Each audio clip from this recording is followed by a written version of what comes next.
There are a lot of fake websites on the internet, claiming to have something you desire. 99% of the time these are fake. But what if I told you there is a way to actually get what you desire? But, you are going to pay for it. Not in monetary terms, but instead in emotional and mental terms. First thing, do you really want the thing you desire? This seems redundant, but the pain you will go through will be terrible and beyond anything you can imagine. Also, remember, the more valuable your desire, the more pain you will go through. If you're religious, you will still be able to go to heaven if you are a good person. You will need a computer you can do coding on, nothing more, nothing less. You will need a key from a friend or a person online. Though if it is a false key, you will be sent to hell for an eternity. I beg you not to use a random key found online. Also, you need a strong pair of sunglasses, as well as a smartphone that is fully charged, and that can receive LTE connections from any major phone companies. Even if you can't use the data on full speed, it will be fine. Put all of these items in your pockets. First step, log onto your computer, then make a file. This is simple, make a website about the thing you desire. Even if it's experiential or material, always say it's free. Include an image of what you want, plus a big download button. Link your key to the big download button. The key is weird. It's not a file, but 6 seemingly random digits. Never use a website builder like Weebly or Wix, or even stolen source code. This is a sign of laziness, and you will never make it to the end. Load it up on your computer in an internet browser. An .pdf file will print after pressing the download button. This is the last chance to turn back. Please, if you are not willing to die for this desire, it's not worth it. It says something on it, you have sought an item of sorts. Please sign this note claiming you will partake in the trail to gain your desire. Print out the .pdf file. It doesn't matter where. Just make sure no one sees the page, as this is seen as bragging, and you won't make it. Do not sign on the front. This is a trap to sell your soul to the devil for an eternity. Sign the back side in the top left instead. Go back to the website you created. At this point, email yourself the .html file you created, and you can access it on your phone. Now, change the text in the download button from download to receive. Press it. You will be in the previous location that you were where you pressed the receive button. Now, walk out, and go outside. You are in hell. Don't worry yet. This is your test. If you're not dead yet, congratulations. You beat out 80% of all of the other participants. Most of their wishes were too vast, as you can't trust people to make rational choices when it comes to getting literally anything they want. Walk to a demon and say, "Hello, I am a traveler on a mission." If he responds, "For what?" strip and run back to the house door. You will see what you want, but don't be fooled, this is not what you want. Use anything in your house to destroy it. Even if it's a girl or boy, kill him or her. Once you have destroyed it, kill yourself. If the demon responds, "Follow me," he will lead you to another house, inside is your loved ones. Kill one, he or she will disappear from the earth once you get back. Then, kill yourself. You should be in a dark room. Your worst fear will be in there too. If it's an animal such as a spider or a snake, let it on you, it will not hurt you, I swear. If it's a human such as a clown or something of the sort, don't pay attention to him or her. If it is not a living thing, you will be experiencing it now, such as the fear of heights. If you can bear around 20 minutes in Earth time of this, it will stop. It will be lit very brightly. Close your eyes immediately. Put on your sunglasses. There will be nothing more. Go onto your phone and open the .html website file to the thing you want. Click on Receive. Or if you prefer, you can go onto YouTube and find true enlightenment to your life. And you can buy anything on the internet, but you can only buy one thing. If you did something else on the internet, still press the Receive on the web page. You will be back in our world. The thing you requested will be in front of you, or if it is something big like a car, it's outside. If it was enlightenment, you don't get anything, but you are at peace in the mind. If you wanted a lover, he or she will start to hang out around you more. Also, the key is useless at this point. Erase it and never share it, unless you want to kill someone. Is there anything bad left to do in order to complete it? No, there is not. You're in reality. I hope you enjoy your new gift, from Satan to you. How well do you know the internet? Until 2 weeks ago, I thought I knew it pretty well. After all, I spend a good chunk of my day browsing Reddit and 4chan, and I'm always up to date with the latest memes and circle jerks. I've been a denizen of the internet since the early days of Fortune City pages and IRC channels, and a regular ever since. Then, about a year ago, somebody introduced me to the shadow web, a sort of secret layer of the internet that you will never find by Googling or looking up message boards. There are no links from the surface web to the shadow web. And no, this isn't the deep net, in case you were thinking about that. Not some website with gore videos of freak accidents. I've seen those. I assure you this is something far more twisted. I never asked what his name was. He was a regular who came to the gas station where I worked as an attendant last year. Every time he came in, he would buy $20 to $50 of Ucash vouchers, which I assumed were for porn subscriptions. I think it was a combination of his beige polo shirts and receding hairline that gave off the creepy vibe of a pervert. One day, he asked for $300 of Ucash vouchers, and I made the mistake of raising the question, what for? Have you ever heard of the shadow web? I remember him asking me casually as he counted $300 from a wad of $20 bills. I hadn't, so I shook my head. Then he looked through his wallet and withdrew a little slip, one about the size of a credit card. If you want to find out, he whispered. He leaned towards me and slid the piece of paper into my chest pocket. I gave him his vouchers, he left, and I never saw him again. Not long after, I left the job to return to school. It wasn't until a couple of weeks ago that I came across the old, yellowy uniform with the piece of paper still in the front pocket. When I opened it up and read its content, I immediately recalled my encounter with the creepy customer. The piece of paper had instructions on how to get to the gateway of the shadow web. There were a lot of steps, some more sophisticated than others. Unfortunately, I was both tech-savvy and curious enough to follow them. The first thing you'll want to know about this shadow web is that you do not want to go there.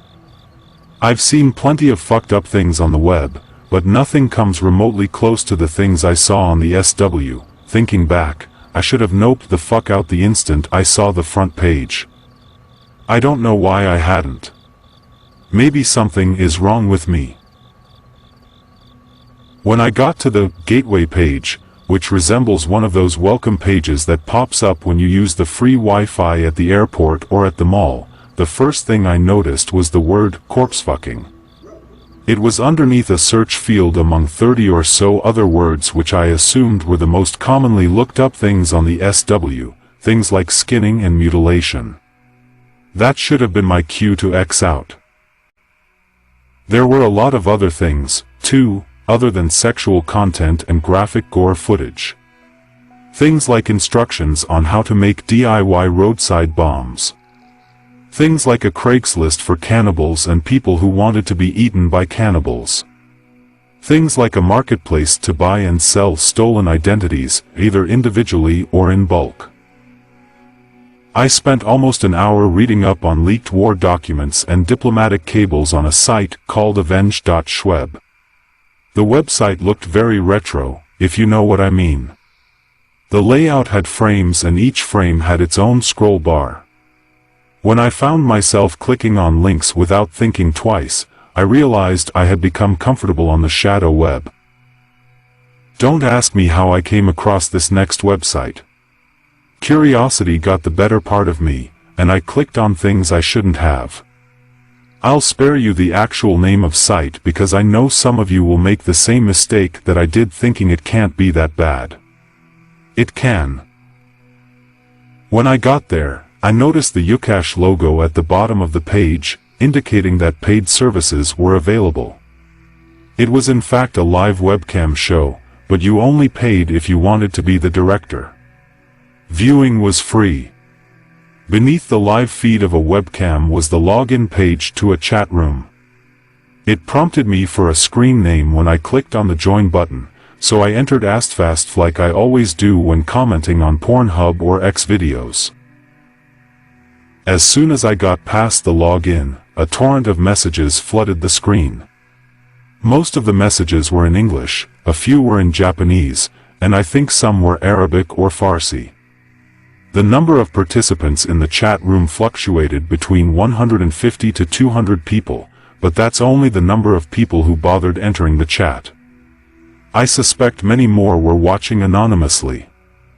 The majority of legible messages were "start" or "gogogo" or something to that effect. After about a minute, a man with his face hidden behind a hockey mask appeared on the feed.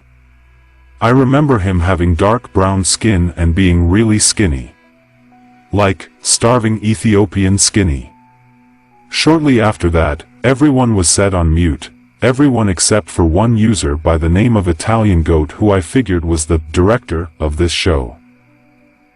That's when the screaming began.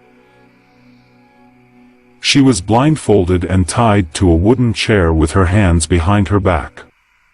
A bigger, darker man dragged her by the hair until she sat dead center on my screen.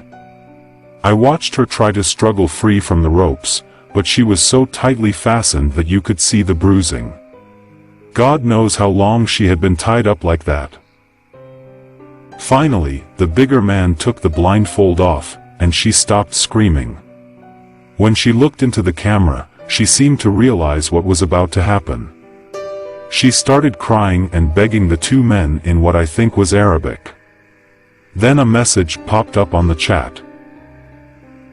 Italian Goat, lay her sideways on the floor. The director issued his first command. The skinny man saw the message and relayed it to the bigger man in their own language. Italian Goat, kick her in the stomach. The skinny man continued with his translations. Italian Goat, kick her in the face.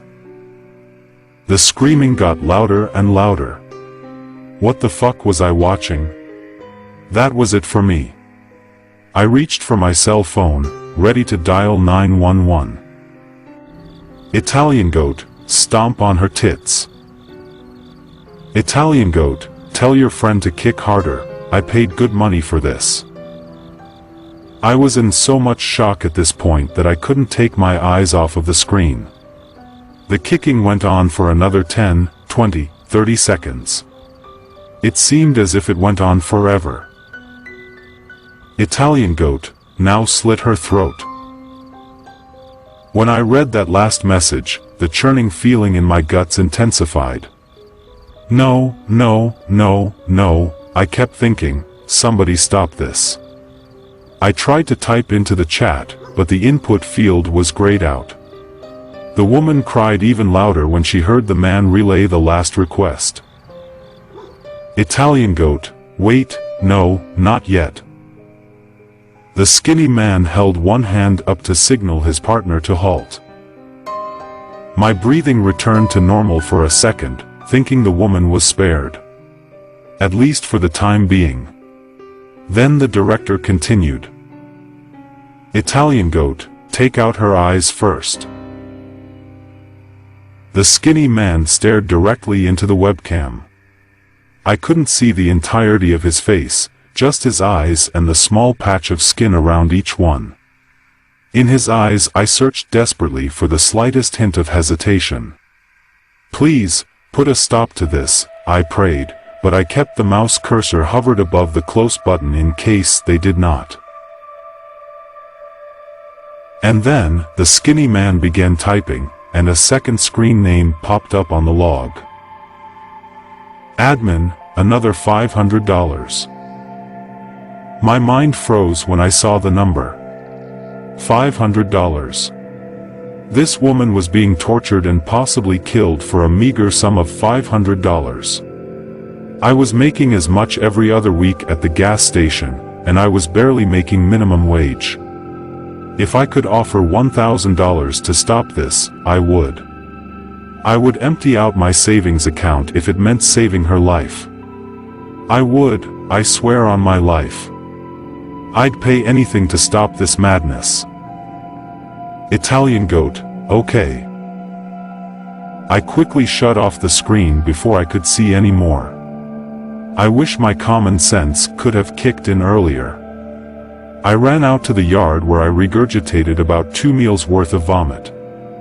It had been a long time since I've felt this sick from watching something. When I was in junior high, some friends showed me a clip from Rotten.com. It was the one where a man had his skull sliced in half by the rotor blades of a helicopter he was in the midst of repairing. And then, over the years, I've seen many more videos like that one, enough that I don't get the urge to puke in my mouth anymore.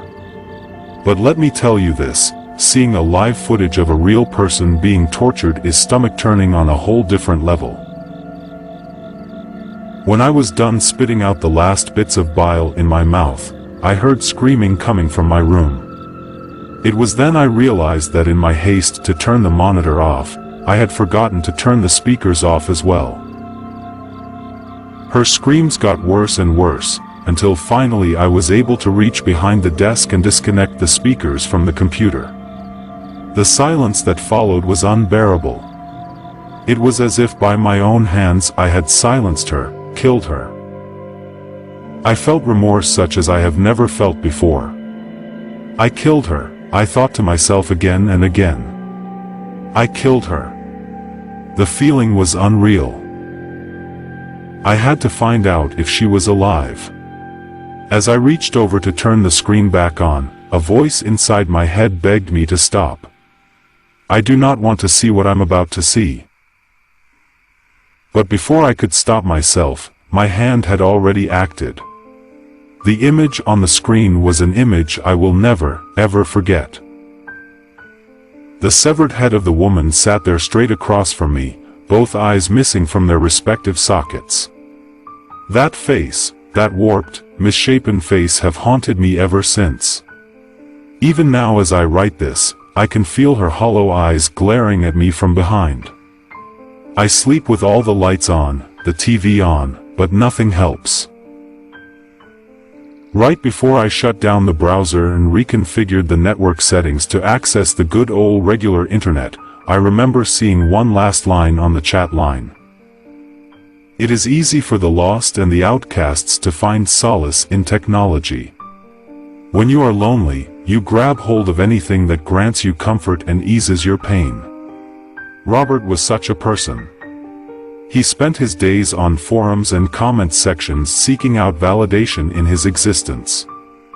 He has never met his closest friends, they exist only as words on a screen. You can find the worst and best of humanity on the web. However, people like Robert rarely seek out the best. They spiral down dark corners looking at things worse than themselves. That is where he met John. Robert did not know much about John other than that he was a cynical person who enjoyed talking about the downfall of society and failings of mankind. He showed Robert images. Pictures of people in pain, or dying. Pictures of monks lighting themselves on fire, of little girls trapped in a flood. They were images meant to elicit a certain type of emotion, despair. Robert and John spoke to each other for nearly a month since the first meeting. Robert became fast friends with John and started to adopt many of his nihilistic views. As John had planned, Robert truly grew tired of his life and humanity around him, and like a predator stalking prey, John carefully waited for the moment to strike. "What if you could escape this reality?" John asked. "That'd be nice," Robert agreed. "All you have to do is agree and I can show you something," John replied. "What are you talking about?" "Whatever, show me," Robert finished. Rob immediately felt a dizzying sensation as the lights went out around him. For a moment the world went black, then his eyes adjusted to the dark. He was still sitting at his keyboard, but the screen had no power along with the computer. He tried switching the computer back on, but it was useless. The desk lamp next to him also failed to turn on. He stumbled around his dark house till he found the front door. He looked outside to find that every house around him was much the same. No lights, no power. The streetlights were out as well. A blackout, he thought to himself. However, he saw no one else. It was cold, and the world seemed to glow lightly with the light of the moon, but he could see no moon or stars. Walking outside, Rob could not escape the feeling of everything being slightly wrong. Walking to his car, he noticed the color seemed slightly off and the body felt cheap. Like a poor imitation of what it should be. The sidewalk, street lamps, and even the windows of the houses and cars all seemed like cheap imitations of the real thing. Like a Chinese knockoff of a whole town. This surreal world only grew odder with the lack of the wind and any noise outside his own footsteps. Rob walked the streets of this imitation world for several hours, or at least what felt like hours, as the passage of time seemed impossible to tell. It wasn't till he saw a light at the end of an empty road did he have a direction. At first, it was simply a glow in the distance, but as he approached he could make out the shape of a monitor. In the middle of the road sat a computer on a desk. The only thing with any power for miles. This world seemed like a dream. Slight imperfections giving away hints that this was not his reality. None more so than the glowing computer screen that sat on a desk in front of him. On the screen was only a basic text program with a line of text blinking, waiting for a response. "Hello, again, Robert." Rob instantly knew it was John. "Where am I?" Rob reached down to the keyboard and typed. "You are still home," John immediately typed back. "However, I suppose that is not what you wanted to hear. Your body is home, your mind is in another reality just like you asked," John continued. "As long as you are not using your body, I will take it in the meantime. Enjoy the peace, Robert," John finished. As the last words appeared on the screen, the power went out. The glow was replaced with darkness. Robert desperately tried to type back and turn on the computer, but it was useless. Once again Rob was left alone in this dark world. He had no sense of time and was unsure how long he had been there. The only thing he could think to do was walk. He tried opening doors to surrounding buildings, but they were sealed shut like they were never meant to be opened. Windows only showed near empty insides with furniture that looked fit for a model house. He kept walking, never feeling tired or hungry, as surely hours must have passed. It was as he walked that he found a small gray building fitted with a red door that looked completely out of place in this world. On the door, a white piece of paper with the words, "Keep Out," in black ink sat. Robert ignored the warning without any hesitation and opened the door, revealing a completely dark room. The horrible smell of rot and death reached out. Still, without hesitation, Rob stepped into the room, and as his eyes adjusted he could see what was making the smell. The building was one impossibly large room, like some sort of warehouse, with concrete floors. Stacked in the center were dead bodies, all in deep stages of decomposition. Skin hung from them like leather. Robert, you should learn to read signs. No need to look on at your predecessors, a voice rang in Robert's head. The smell began to overpower Rob, causing him to flee. As he walked away from the building, the red door slammed shut behind him. Unable to work up the nerve to try the door again, Rob walked away. He found himself wandering endlessly in a daze. He no longer recognized any of the scenery.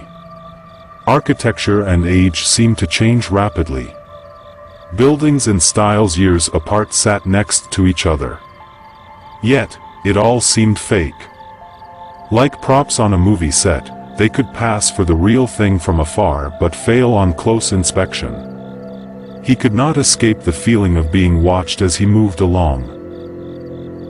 Continuing his journey, Robert noticed other red doors like the one he saw before. They did not have any signs on them, but he still hesitated to touch them. His courage from before had faded. However, as time passed and any other options failed to reveal themselves, he decided to try. The closest door was attached to an old stone building that seems fit for a long-lived city like New York or Philadelphia. Slowly opening the door, he saw a deep darkness in what appeared to be a glass door holding it back. But it was not glass, but a perfect slice of water. With a touch, Rob could feel water drip onto his skin, but the larger mass refused to fall out the door. With a deep breath, he smelled the nostalgic scent of the sea. Daring not to enter, Robert moved on, looking for another door. Another red door sat attached to a wooden cabin. A building completely out of place, sitting between two brick buildings. Slowly opening it, Rob shielded his eyes as bright sunlight spilled out. Inside the door, a vast savanna spread out before him. A dry golden grass seemed to go on for miles, only broken by the occasional small tree. He had ever only seen such a thing on TV and pictures of Africa. Looking at the gray world behind him and the golden one before him, Robert stepped through the door. The first thing to hit Rob was the oppressive heat. The change was drastic from the cold world behind him. Looking back, the door he stepped through seemed to sit attached to nothing. The world was much different than the one before. If the world before was a dream, this one was more a vivid memory. A sense of odd nostalgia entered Robert's mind. Walking forward into the endless plains, the red door behind him vanished. Despite the heat, he still did not feel thirst, hunger, or exhaustion. He was fascinated by the vastness of the world before him. Besides the vegetation, not another living thing seemed to exist. That was why when he noticed the grass moving in front of him, his eyes focused immediately. Time seemed to slow as a female lion burst out of the grass and sprinted at him at full speed. Rob only had time enough to turn away before it reached him and pounced on him, hugging and grappling onto him with sharp claws. He hit the ground with a hard thud, as his vision went black. A few moments later, Robert was able to open his eyes once more. However, he was unable to move. He did not feel any pain but could hear the sounds of footsteps as the lion moved into his view.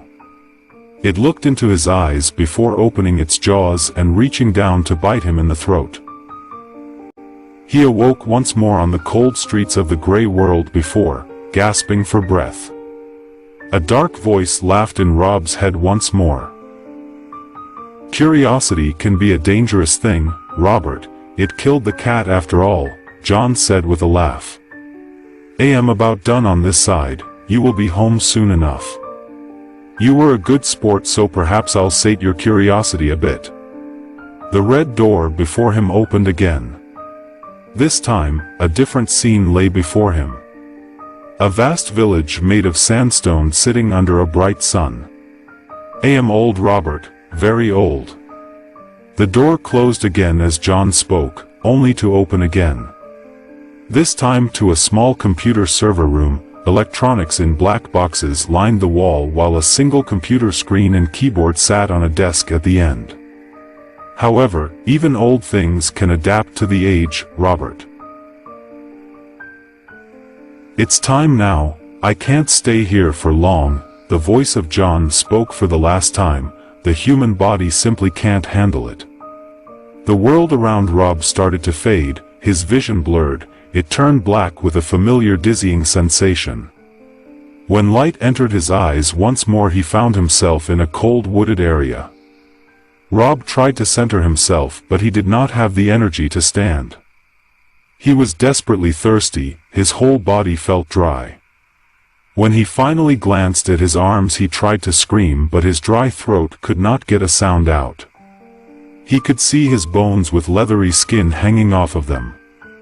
The last of his energy left him as he collapsed completely to the grass floor. His eyes quickly dried to the point he could no longer move them, not a tear could escape. His body was already a long dead corpse that would never move again. Tap hit the shoulder of Curtis' coat as a single raindrop from the dark cloudy sky made its landing. She knew it was going to rain today. She was not complaining, as she always enjoyed the rain.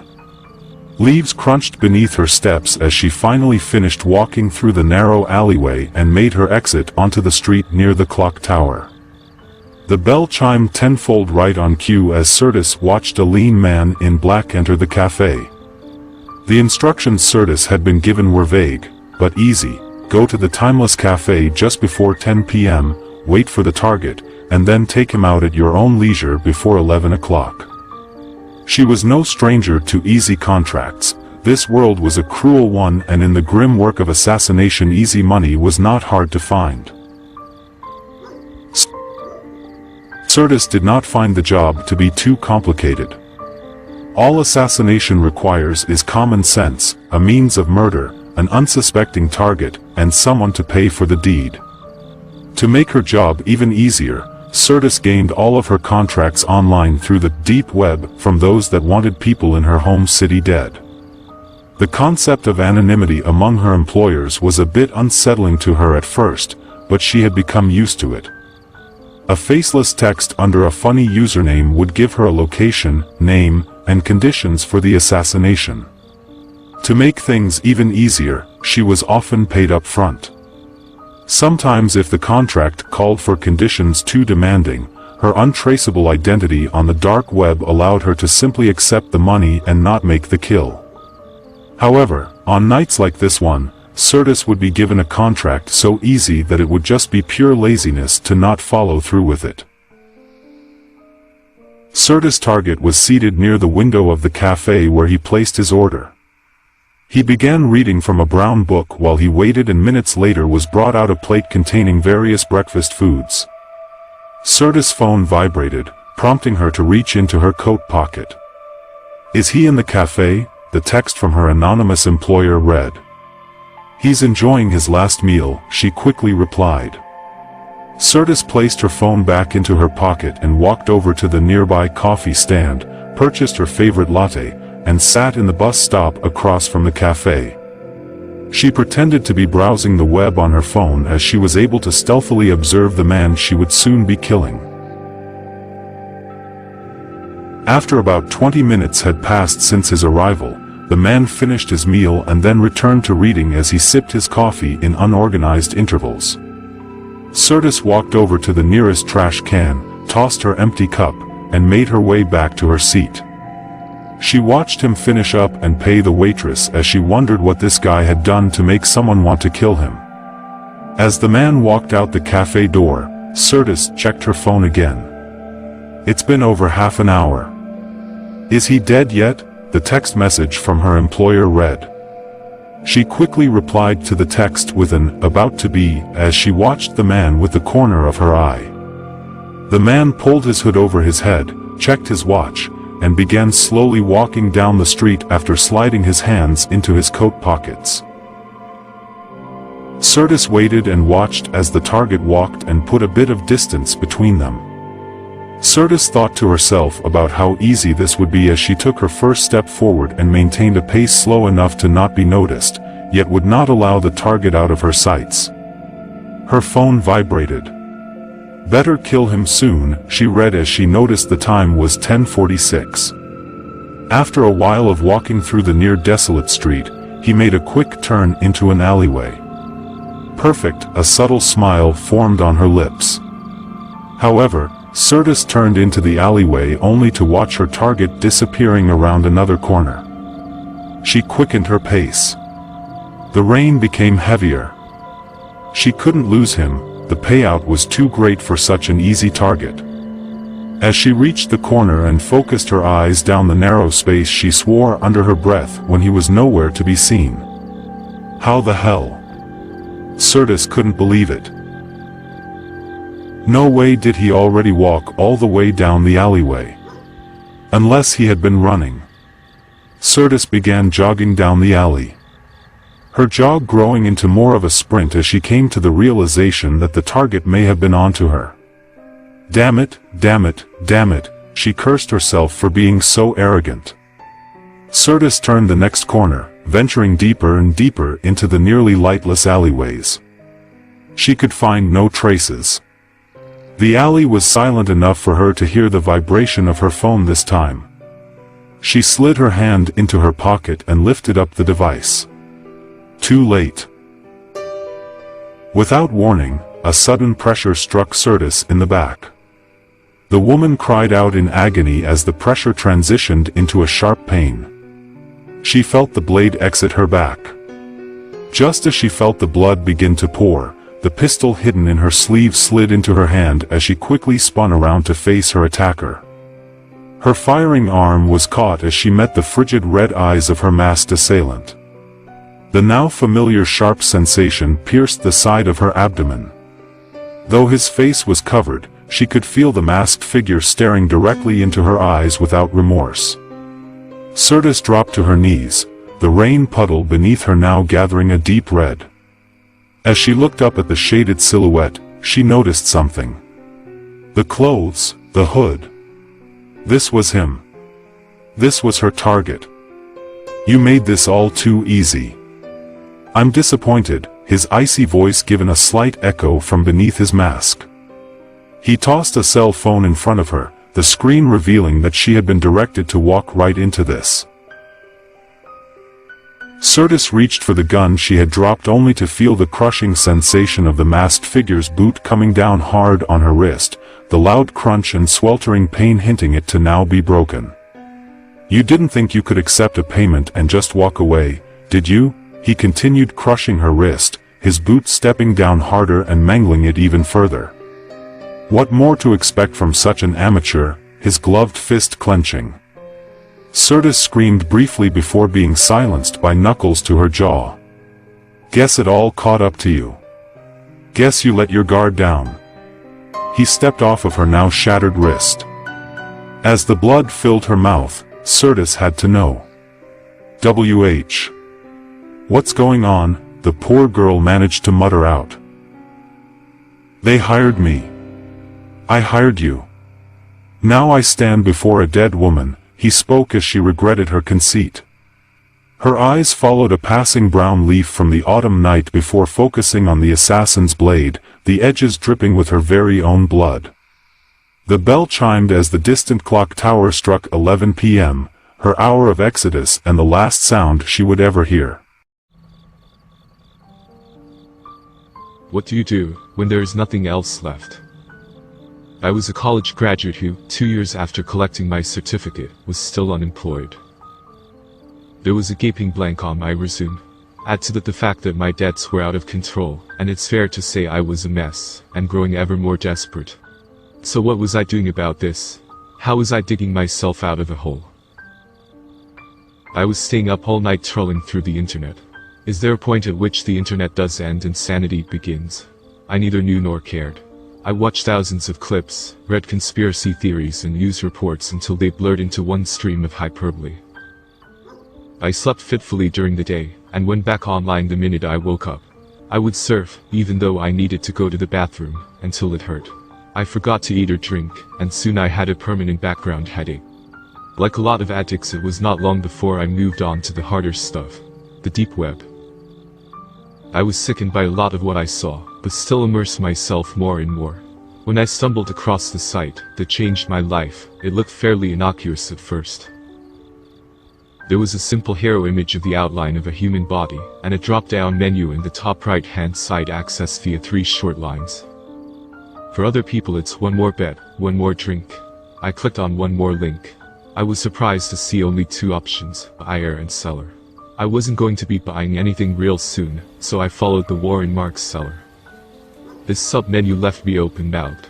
It listed items that could be sold and gave the price the seller would receive. All I needed to do was add details for my preferred way to receive payment, then tick the box next to the item. The first item on the list was likeness. For the price shown, I could pay the 2 months I was overdue on my rent, and buy wine and pizza every night for a week with what was left over. Now I was not sure what was meant by likeness. Other items that I could sell via the website were more straightforward. Things like my social security number, my date of birth, even my name. A lot of these seemed like a way to commit fraud for the buyers. All very dubious, but at least, I thought, they were paying to use these details, rather than simply stealing them as so often happened.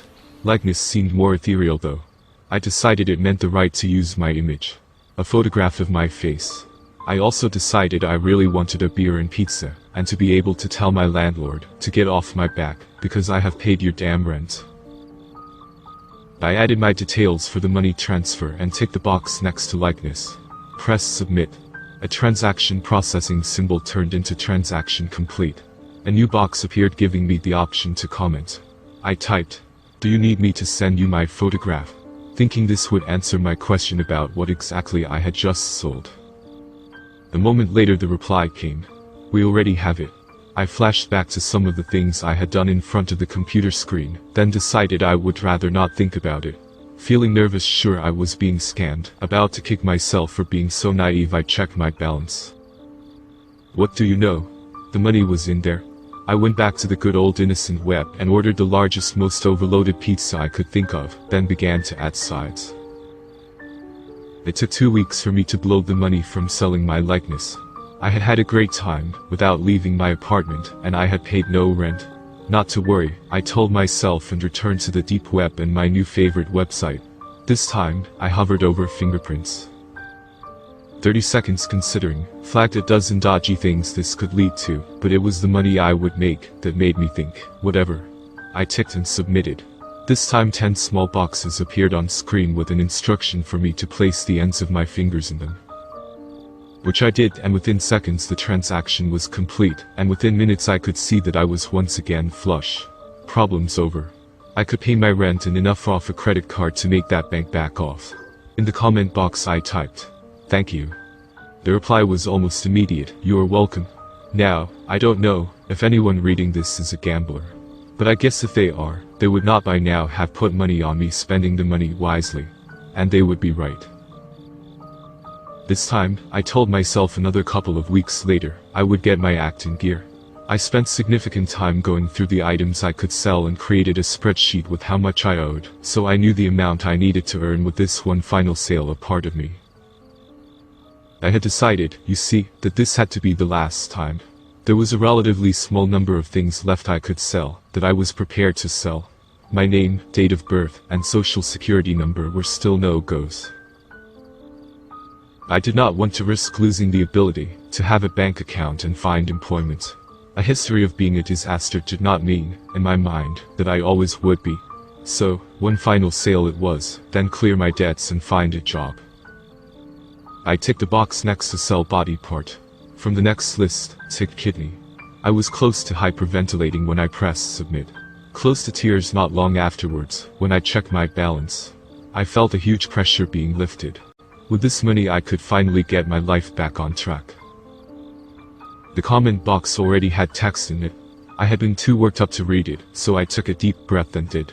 It was an 8-digit reference number, an address and a time later that day. An appointment for me to have my kidney removed, I figured. I considered not going. I already had the money, so why bother? Then I thought back to the message telling me they already had my photograph. Whoever ran the website probably knew where I lived as well, or could easily find out.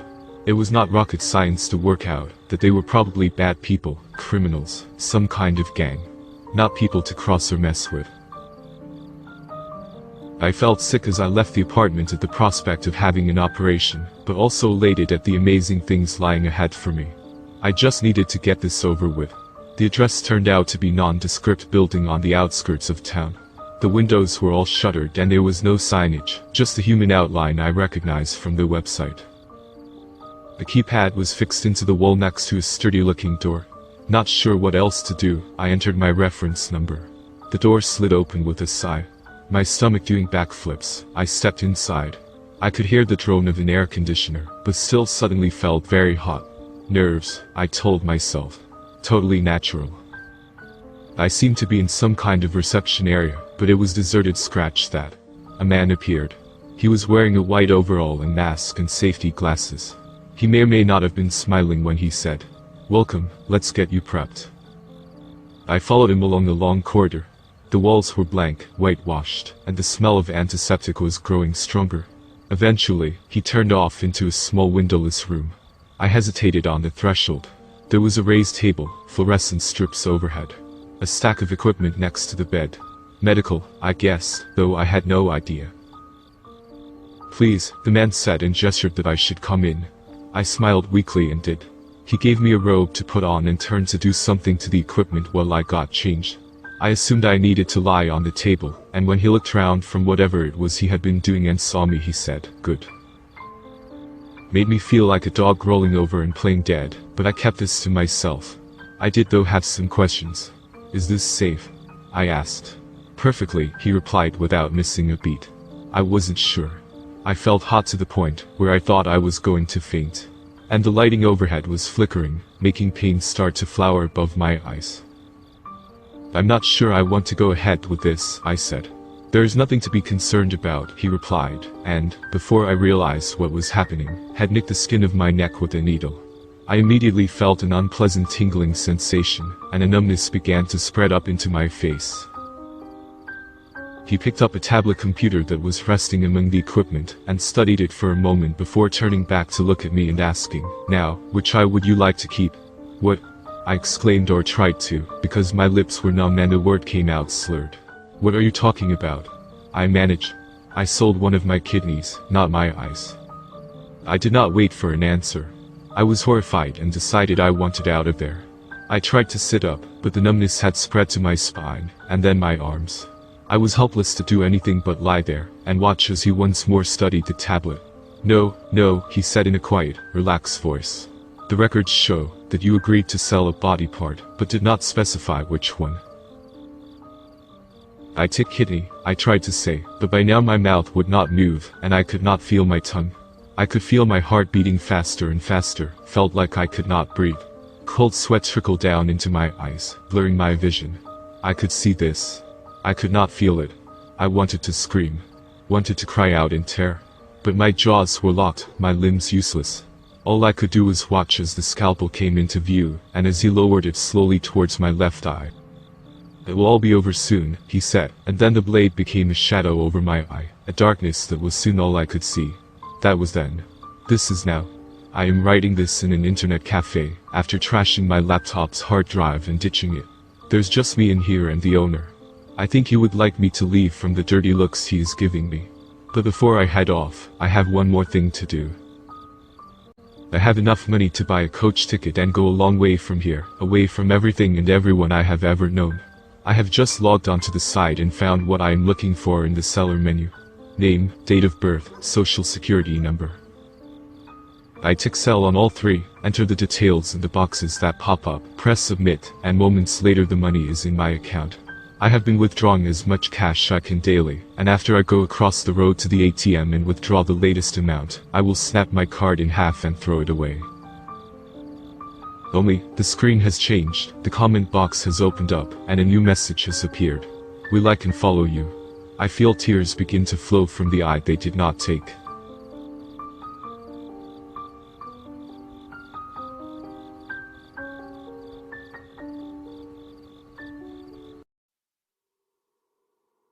I used to be a normal person. I just want to get that out clear first of all. Yeah, I had a few strange hobbies, but when this all started out I was just like your average Joe. One of my strange hobbies was browsing the deep web. It was mostly out of curiosity, let me assure you. I wasn't involved in anything shady and also made sure to take adequate precautions. One day I was just looking at random web pages when I stumbled upon a curious one. Hello there. Are you perhaps interested in buying other people's souls? I've been collecting people's souls for a very long time, and I have a bit extra. It was one of the most basic web pages that you could imagine, with only an address on where to send the Bitcoin to buy one.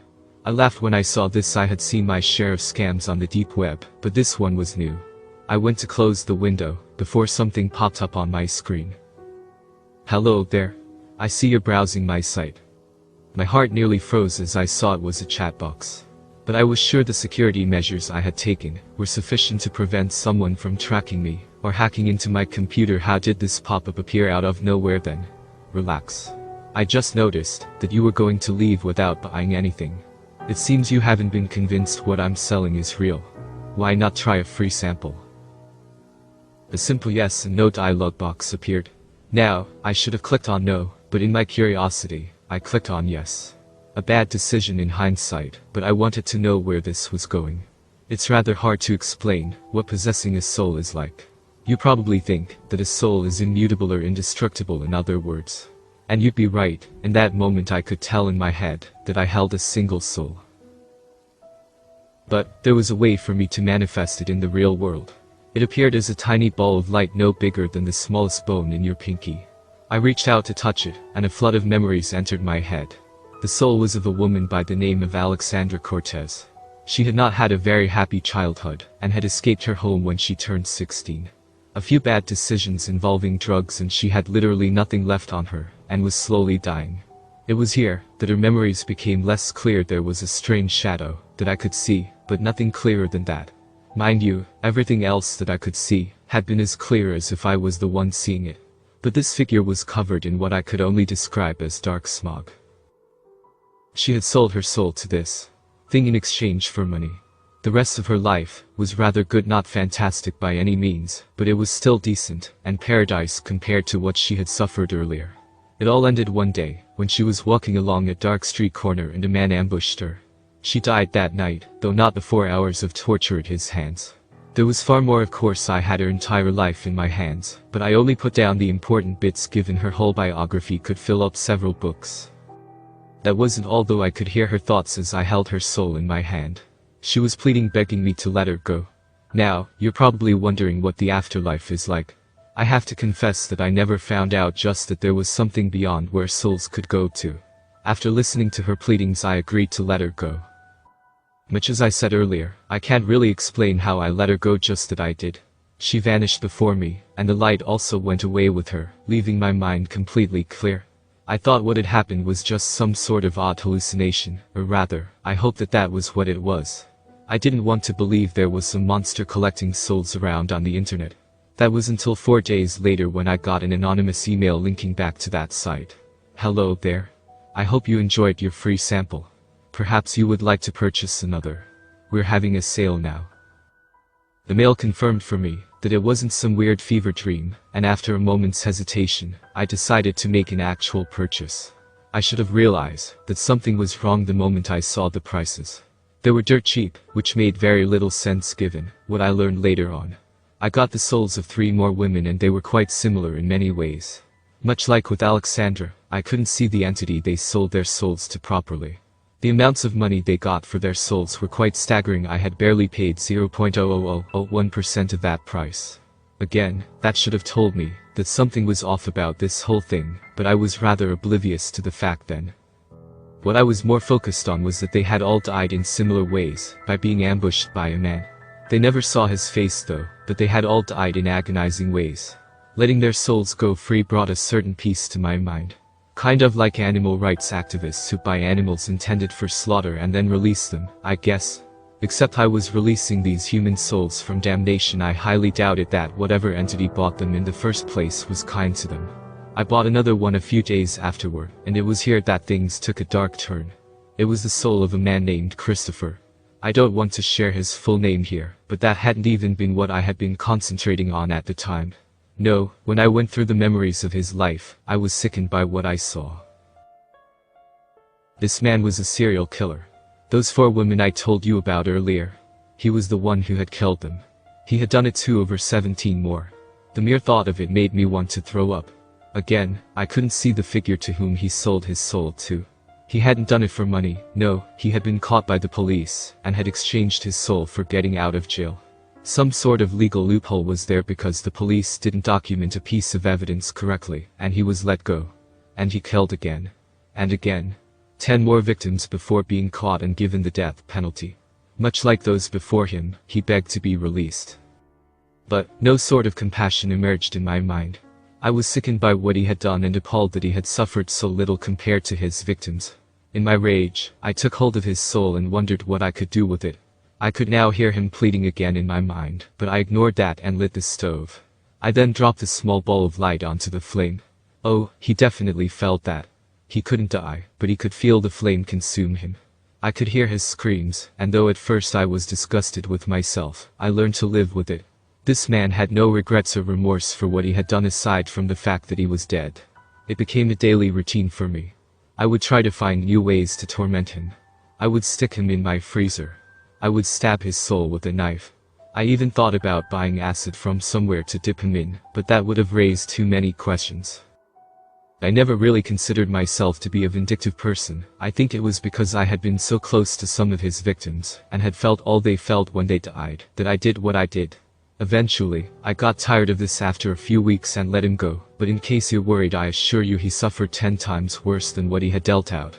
I then bought another soul a couple of weeks later. This one belonged to a woman who had killed 3 of her own children. My heart was hardened from before, and I went about my way making sure she got what she deserved. It continued like that. Nearly every soul that I bought was some sort of horrible criminal. I didn't get any innocents to release like I did earlier. Soon, my apartment had over 2 dozen of them. I spent nearly every free waking hour tormenting them as much as I could. It was more addicting than anything I had ever tried before. Eventually, I ran into a small roadblock, though the prices for the souls increased exponentially. I should add they were worth right about how much they should have been. I had already released a good number and was quite frustrated that I couldn't get my hands on some more. I got an email a few days after that. Hey there, champ. Seems that you're a bit short on cash lately, but since you've been such a great customer, I was thinking that you could have a few of them for free. With a few strings attached, of course. I barely even read the conditions as I agreed to it. That was just how much I was hooked. Now, I have over 100 souls. I spend all of my time dealing with them. It's strange, but I don't think I've eaten something in the past few months. I haven't even gone to work, and I thought they'd kick me out of my apartment for non-payment of rent one day, but they haven't. I have noticed a few changes when it comes to my body as well. There are 2 small bumps on the top of my head that won't go away. I've been meaning to go to a doctor, but haven't found the time. My skin has turned a different color as well, and I feel something growing out of my back. But really, I can't be bothered with all of that. A new shipment of souls has come from the website, and I need to get to work on them.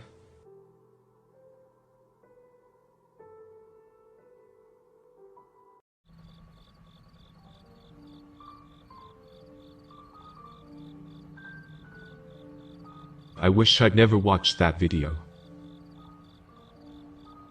I thought I'd grow out of shit like that by the time I'd hit 20. Yet there I was, off my tits on some choice MDMA Jeff hooked us up with. Turning through some kind of hardcore sadomasochism site. The kind of videos you're surprised aren't on the dark web. If you ever stumbled across the Pain Olympics or 4chan, you'll know what I'm talking about. When I was a teenager, mates and I would gather round a PC screen, playing chicken to see who could watch the most extreme content without leaving the room or puking. This was like that, but with a tablet, and nobody is sober. In my defense, it wasn't my idea. Luke's cousin was down for the weekend. Young lad, about 16 I think. Not too bright, but kept himself to himself.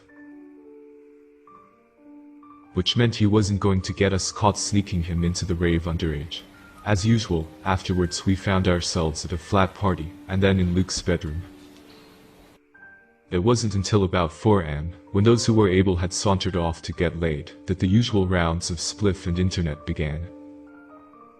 This was when Luke's cousin started suggesting weirder and weirder shit. We all thought at first that it was just a Mandy.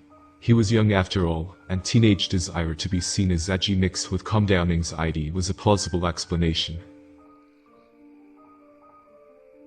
After a while though, one of us, I was too fucked to remember who, but I hope it wasn't me, started to entertain his suggestions.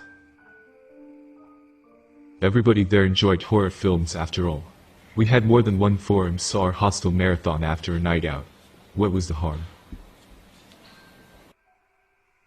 Soon enough we found ourselves at the familiar group Cringe, and there was then, of course, the unending debate over whatever macabre footage we just put ourselves through was real. Luke's cousin was in control by that point. We hadn't noticed how quiet he'd gotten.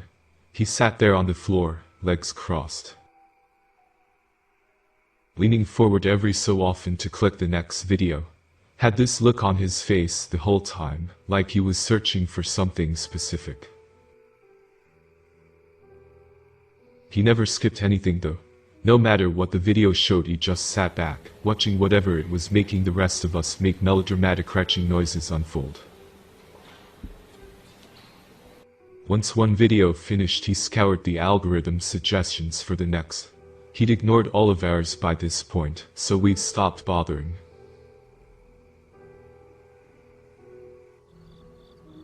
We were more than a few blunts into our session, and holding our focus on anything other than the rich conversation about which of the girls we knew would be a good smash was difficult.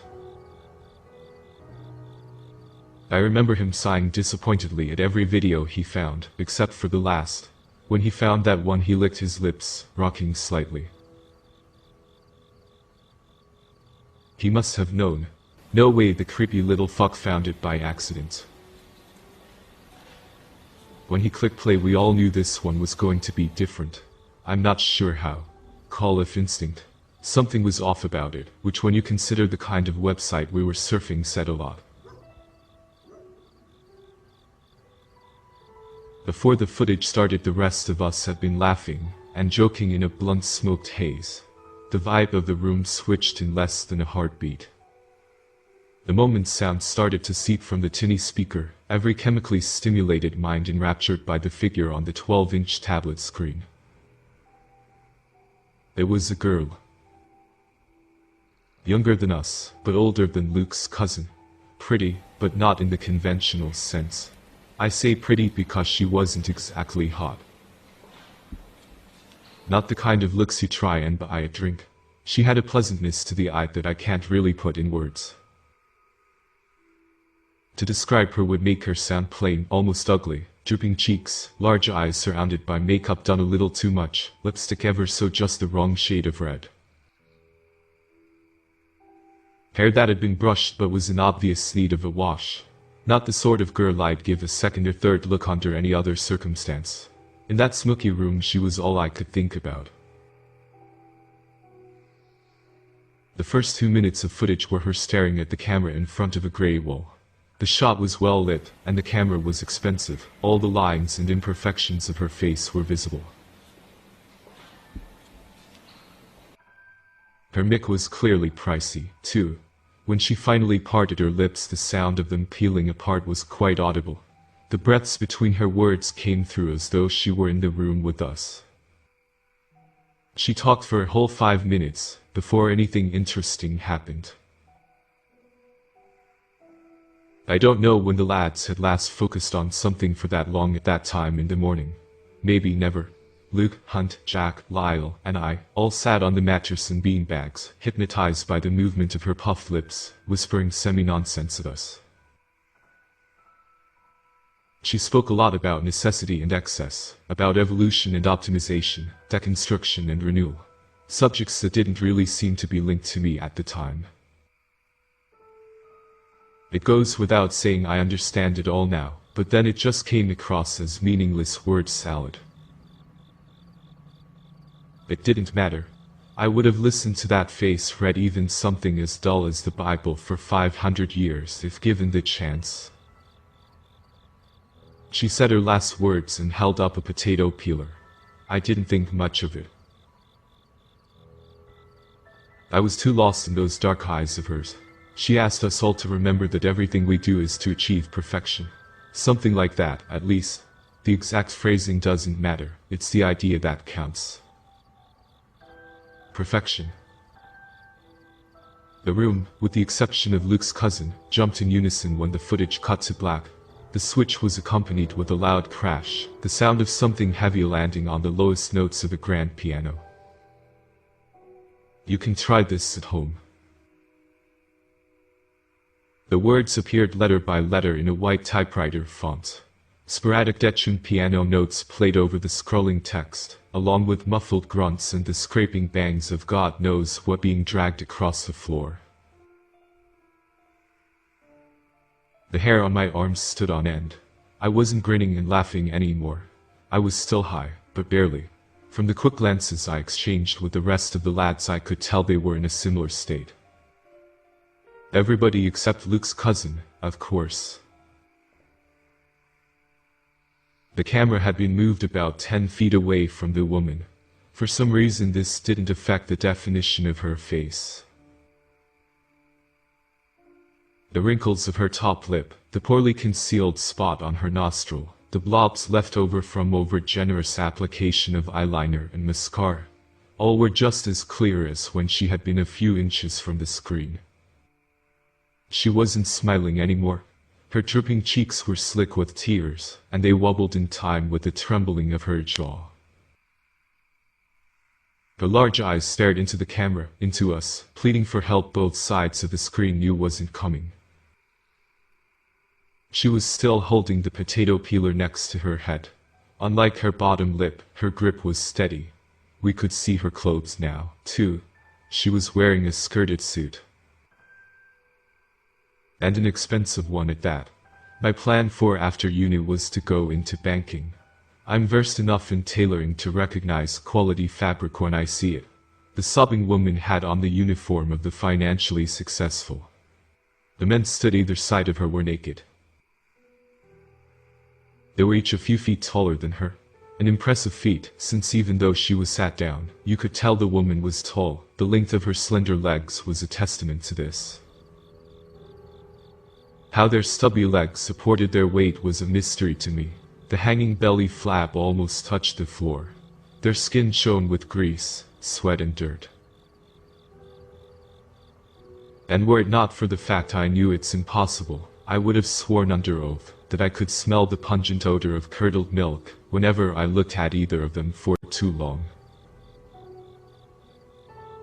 The one to her left was holding a transparent bucket filled with a clear liquid that I hoped was water. To her right was a silver tray. I can't comment on what the men looked like. I couldn't see their faces through the orange shopping bags over their heads. The cheap plastic was fastened in place with about a half-dozen zip ties round each man's neck. The crinkled skin pulled so taut that the shapes of their faces were visible. A pair of orange-bound skulls on the peaks of twin mountains of glistening flesh. The only movement from either was the steady in out of the bag being pushed and pulled by labored breaths. The letters didn't scroll out one by one this time, but appeared as a single block. They only hanged around for about half a second before the video took us back to the dusty floorboards. Grey wool, sobbing girl, and her hulking guardians. Except, she wasn't sobbing anymore. She wasn't smiling either. Even though her gaze was directly into the camera, her expression was blank. Still laced with an unexplainable magnetism, but the perk and spark from the segment where she spoke to us was gone. She raised the potato peeler in front of her face. Before I knew what was happening, she dragged the blade down in a single, uninterrupted motion. She didn't wince, didn't flinch, didn't register in any way the sharp metal slicing through the bridge of her nose.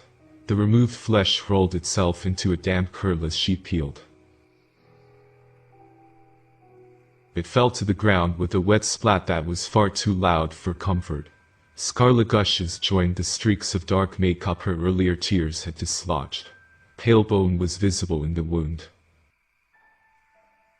The button tip of her nose hung on a thread from where the peeler had found its way too deep, and she had to yank it out. The blood pulled at the dangling chunk, dripping on her expensive skirt. She didn't even blink. Someone threw up. I could smell it, although the sounds of the hurling felt like they came from some other world. I was lost in the woman on the screen. I couldn't look away, and I didn't mean that my curiosity got the better of me. I was actively trying, putting so much strain into turning my head that veins on my neck began to bulge. My eyes dropped. The tiny muscles used to move them left and right screamed, threatening to tear from the force I put on them. Didn't work. I was helpless, sat on the dirty carpet, unable to stop watching as she dragged and dragged the gleaming metal. On occasion the blade would get clogged. When this happened, she would reach into the bucket, whisking the utensil around to remove the debris. Clouds of red bloomed in the water. The whole time her expression stayed unresponsive to the curls of skin piling up on the floor, the crimson wetness that consumed the lower half of her face, the open holes where her nostrils used to be. She should have screamed, but didn't. Part of me knew it was more accurate to say she couldn't. That part of me was the one that wanted to scream too. I was paralyzed and terrified. No matter how much strength of will I mustered, I couldn't turn my head away from the screen, couldn't shut my eyes, couldn't focus on anything other than the scraping of the peeler. Adrenaline and panic took over my mind. My body seemed to be getting different messages from the girl shearing off her own nose slice by slice. To my absolute disgust, I had pitched a tent. I had never felt uglier, more repulsive, in my life. I'm not a psycho, or a pervert. I'm not. All I wanted to do was not watch. The footage must have tapped into something deep, some latent human infatuation with violence in all of us. That's the only explanation, surely. It's not like a video could hijack your body. Ah, beauty, such minimalism. The piano crash was louder this time, closer to the microphone. Again the words only last about half a second. When the trio returned, the small nub of exposed bone was gone. A triangle of open flesh lay at the center of the woman's face, her nose now in wet spirals on her lap and around her feet. The cheeks were necks. It was around the time that teeth started to be exposed that I hurled. The entrapment was so strong by this point I could no longer steal quick glances at the boys, but I could hear many of them doing the same. It was a struggle getting the vomit out. I couldn't bend over far enough due to the paralysis, and had to cough it out mouthful by burning mouthful. One of them was laying on their back when the video started. I could tell by the gargled crying that it was Hunt. I felt a tear fall down my cheek, unable to look away from the woman peeling her lower jaw down to the bone as the wails behind me coughed into drowned silence. Somebody managed to get out an almost inaudible whimper. Even though my vision was blurred with tears, I could still make out the half-skeleton in the video. I watched the screen, spitting up the occasional chunk of regurgitated kebab meat, as the blurred figure reached to her right. The woman took two objects from the silver tray that I couldn't quite make out. The orange-headed blob next to her didn't move, but even through the watery haze I could still just about make out the steady rhythm of its breath beneath the bag.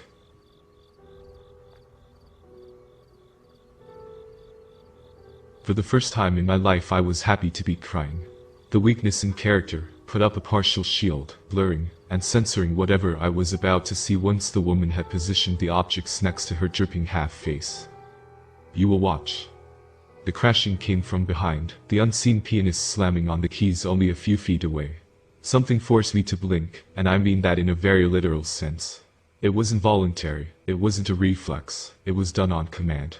A command from who, or what I didn't know. My eyes slammed shut, and were quickly wrenched open again by an indescribable and overbearing impulse. All traces of tears were gone.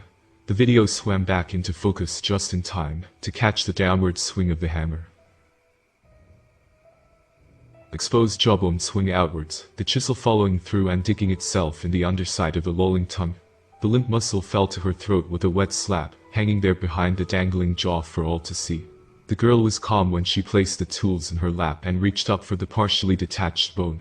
Her expression didn't change when she tweaked it loose, discarding her own jaw on the floor with the skin peelings, as though she had just picked a scab.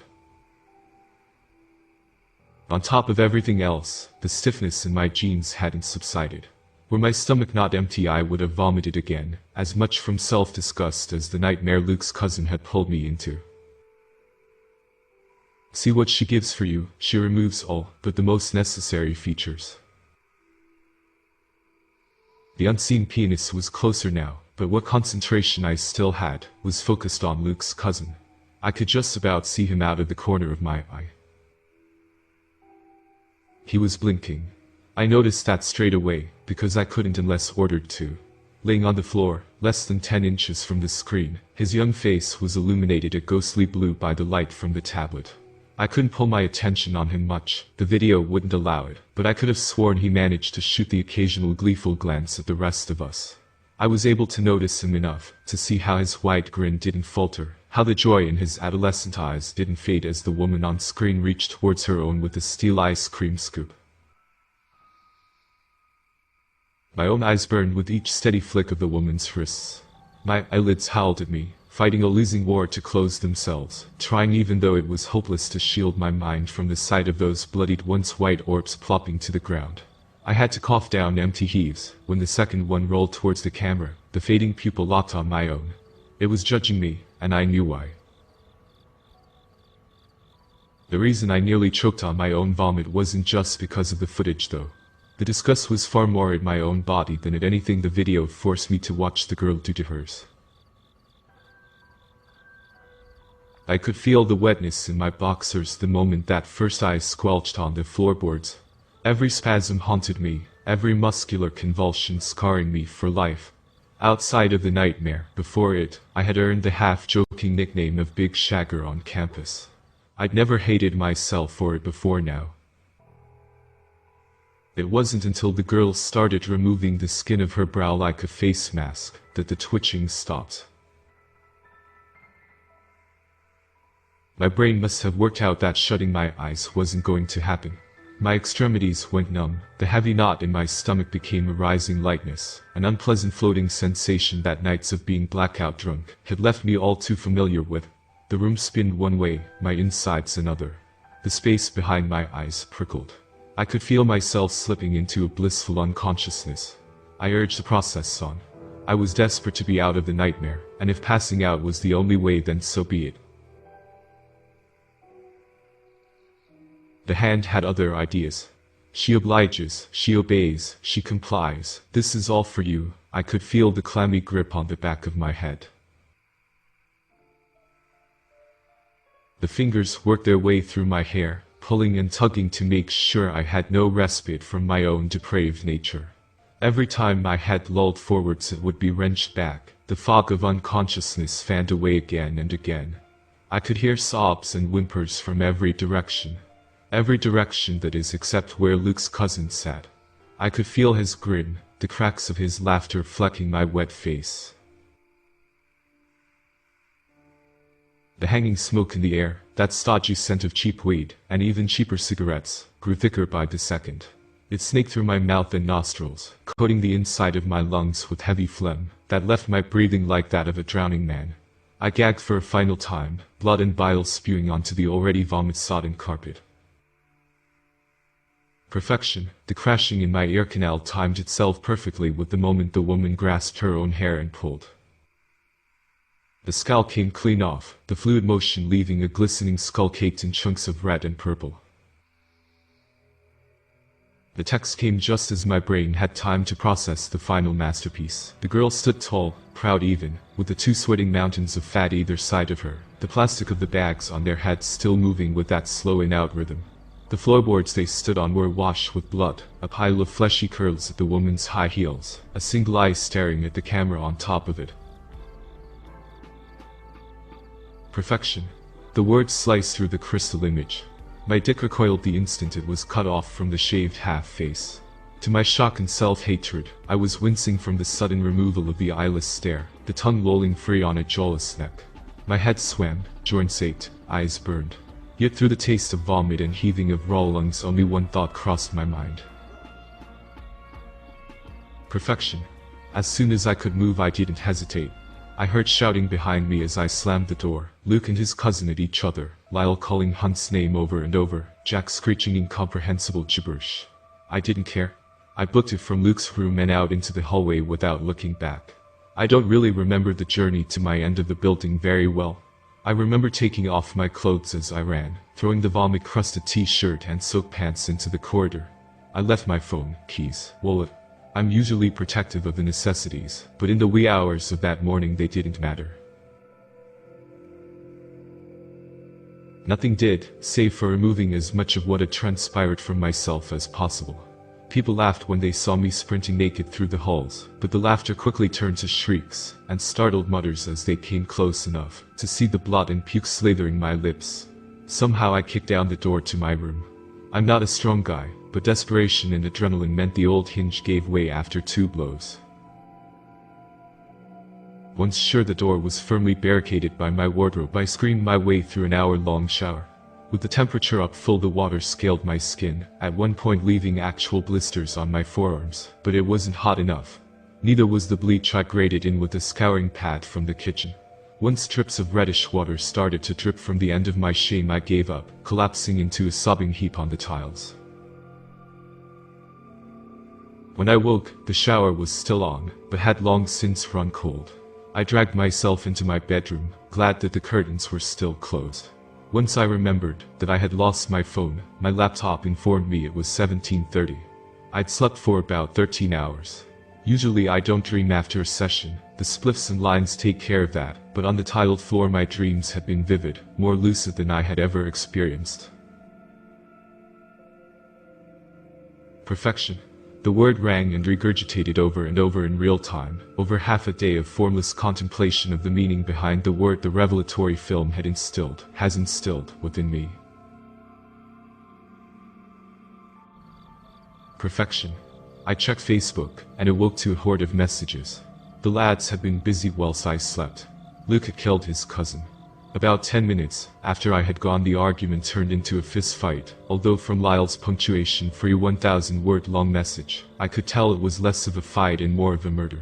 Before Lyle knew what to do, Luke had grabbed his cousin's head, smashing the grinning face into a mirror over and over again until the nose was flat, and shards of glass found their way through eyelids, and into grey matter. Hunt had choked on his own vomit, but that's no surprise. After killing his cousin, Luke tried to rope Lyle and Jack into helping roll up both bodies in a duvet to dump somewhere. When Lyle refused, Luke had gone at him with a shard of glass. Jack was in no state to do anything, so Lyle grabbed him, and they both licked it. The status update at the top of my news feed let me know what happened to Luke once they'd gone. Charlotte, Luke's flatmate, was going to need therapy for a long time. Maybe forever. She was never one to shy away from details of her grievances online, and this time was no different. Her recollection of events would have been harrowing had it not been for my awakening. Upon barging through his door, to investigate strange noises, she had found Luke, naked, kneeling on 2 face-down bodies. I imagine she didn't stick around long enough to find out who they were, or she had been told not to by the police she later mentioned had arrived, but I knew. He was laughing, crying, screaming, every emotion it was possible to feel, a shrieking monster surrounded by the dead and shards of bloodied mirror. The part that would truly disturb Charlotte, the part that would give her recurring nightmares of what should have been any normal morning, was what he clenched in his hands and mouth. 3 sets of severed male genitals. Judging by her capitalized paragraph, Luke had a large wound between his legs that confirmed one of them was his own. Perfection. Flicking my eyes back to the message told me things hadn't gone much better in Jack and Lyle's flat. They lived on the 7th floor, a fact that Lyle wasn't quick enough to stop Jack exploiting. To prevent exactly what Jack had been planning, the large windows only opened a few inches. Lyle heard the glass smash, but was only able to kick the door through in time to catch the sight of Jack's ankles disappearing beyond the sill. By the time Lyle reached the window, Jack was a red crater on the concrete. A quick glance outside my curtain showed me at least 6 pairs of flashing lights. The door supervisor was talking to a police officer, pointing up at my window. I knew what I had to do, but didn't have long to do it. Perfection. Moving the barricade, interrupting my flatmates' romantic dinner, ignoring their screams as I threw the fridge in front of the door, stabbing them until they made no more noise, finding the potato peeler at the back of the cupboard. All of these I found easy. I had purpose now. I made sure to add the bed to the wardrobe when resealing my bedroom door behind me. I needed time, a resource that the hammering on the door to the flat beyond the barricade told me I didn't have. I could hear somebody shouting my name. A deep male voice, human in a way that I soon would not be. Perfection. I grasped the potato peeler in my hand. My palms were sweating, but not from nerves. It was anticipation. No, not anticipation, excitement. The same excitement I used to feel in that moment where a girl throws you down on her bed and unhooks her bra. The plastic pressed into my fingers felt realer than any woman I'd ever touched. I gazed at myself in the mirror. Bloodshot eyes, a hooked nose, lips dried out from too many cigarettes and late nights. All of it holding me back, all of it clouding my vision for so long. I didn't wince as the peeler made its first incision. I'm so glad I watched that fucking video. Perfection.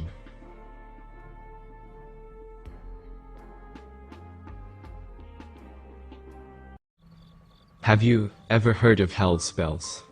Not the song, but the drug. I was sitting in my 11th grade mandatory DRAC class, which stood for Drugs Are Not Cool. Mrs. Kopic was droning on and on about psychedelic drugs, inhalants, STDs, and how if you have sex you'll get pregnant and die. I sat in the back corner of the class, smirking at a ridiculous conjecture and scrolling on my phone. I saw an advertisement on the bottom of the screen for a dark web browser. A few of my friends had been watching some guy from UK read off stories of the dark web, and whatever data mining was rampant on my phone must have picked up the audio.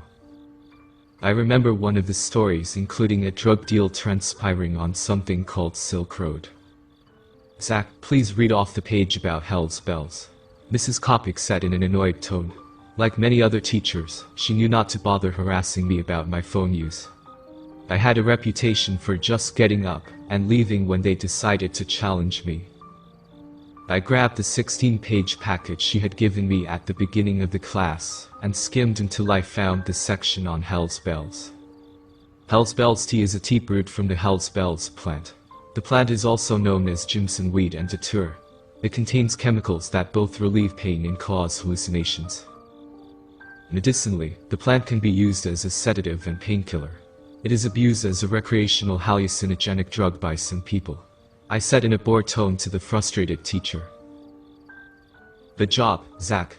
Now, the plant is shaped like an actual bell, and the buzz of a real bell indicating the end of the class chimed. Okay class, your homework is to find a news story about someone's experience on hallucinogens that resulted in harm or misfortune. The class groaned like a horde of annoyed zombies, and we all shuffled out of the class. That day at lunch, I began Googling for my homework assignment, desperate to get it done as fast as possible, so I could relax when I got home. As my thumb shuffled through an alarming number of cases from Florida, another advertisement popped up. Deep web browser iOS, no one will know.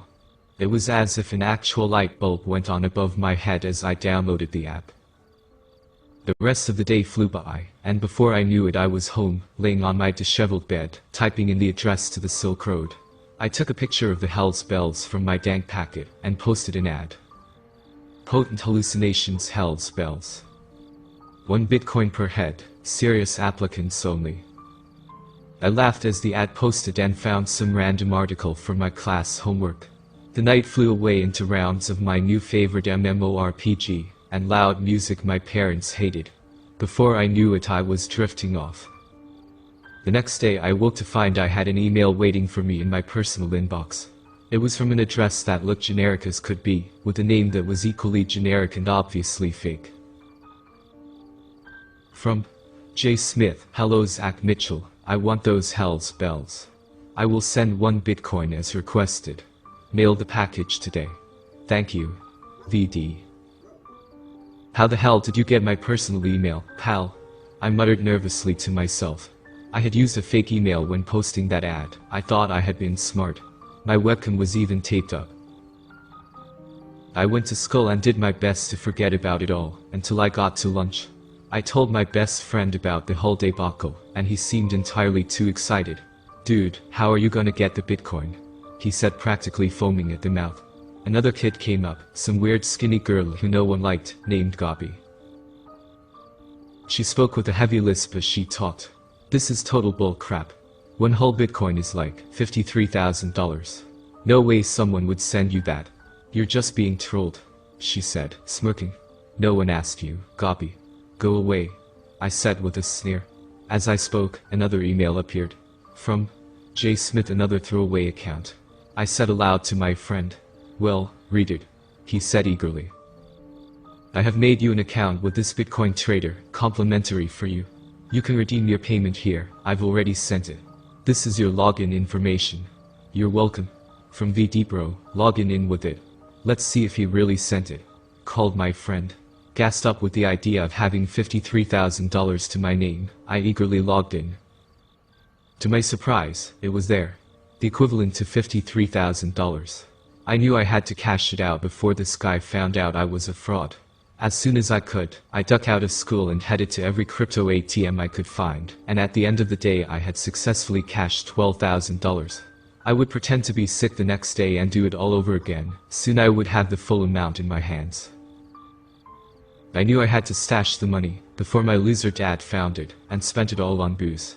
I pulled out an old Monopoly game from the closet in my room, took the contents outside and burned it. I came back inside and stashed the money in the box and carefully replaced it in my closet. The day of walking all around my busy city wore me out, and before I knew it I was asleep. The next day I awoke to a text message from a number I had never seen before. Hello Zach, I saw you were busy yesterday. Did you send the bells? VD. My heart sank as I read the words like the epitaph on my grave. This guy was watching my every move and got my personal phone number. I wasn't messing with a normal guy. After all, this guy did send me a massive amount of money for some crappy drugs. Surely, this must be some kind of hoax. I told my dad I was sick, and he responded by grunting and shuffling off to his beat-up truck on his way to another day at the car plant. As he pulled away, I got on my bike and went to every ATM I could find. That day it wasn't so great. I only got $7,000. A couple ATMs were closed, and I could only go so far on my bike. As I pulled in my driveway I saw I was getting a call, and I knew I would be making a dire error if I answered. Instead, I dropped the phone in a sewer drain. The next day I awoke to the feeling of being watched. I ran to my dingy window and moved a curtain aside to see a black sedan with tinted windows outside my house.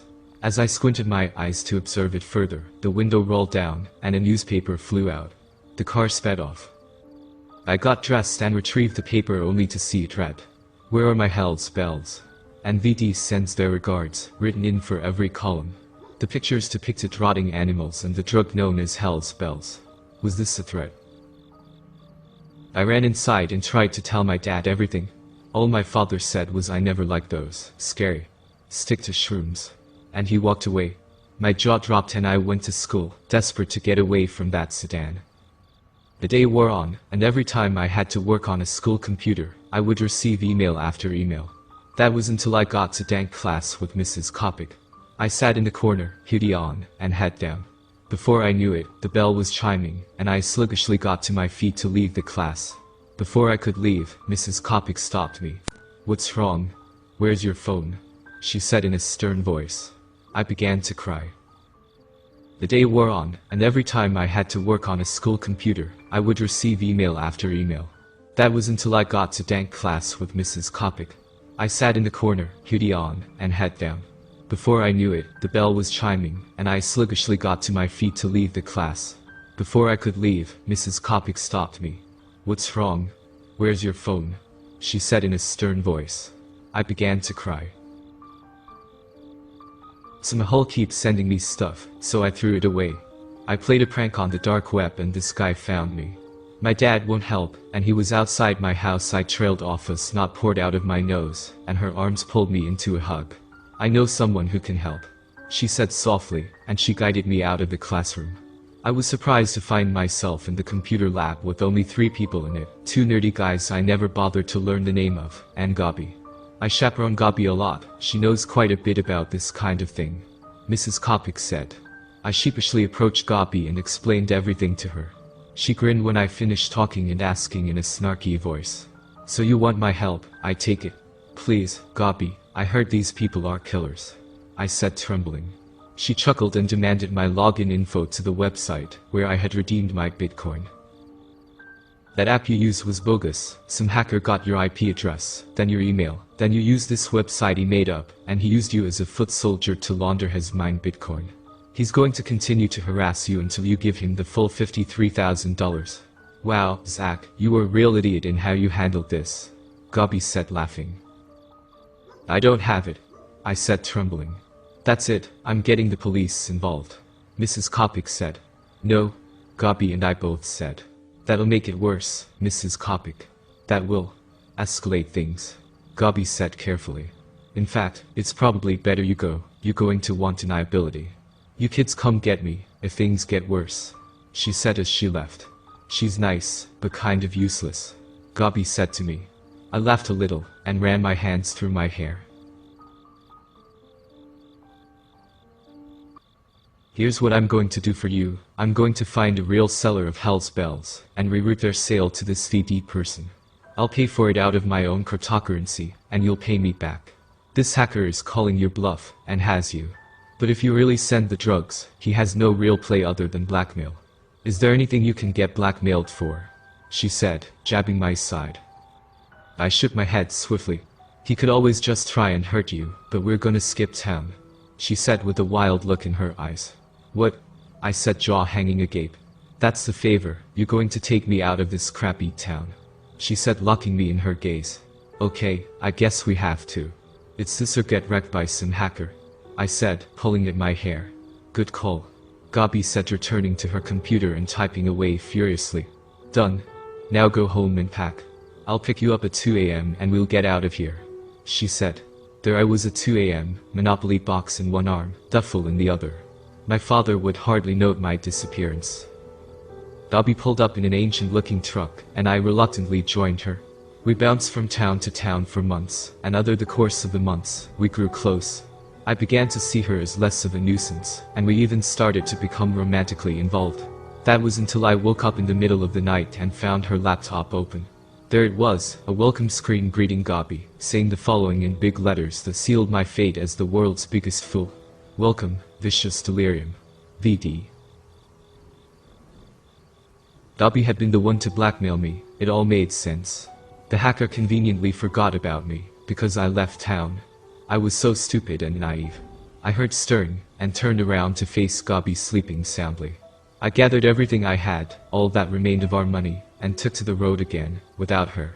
The messages have returned. Every time I try and use my phone, it powers down. I know she's chasing me, tracking my every move. I don't see an escape to this, so I'm posting this in hopes someone can give me some insight on how to ditch this crazy chick. I don't know if you've ever heard of Hell's Bells, but you don't even have to do them for it to ruin your life.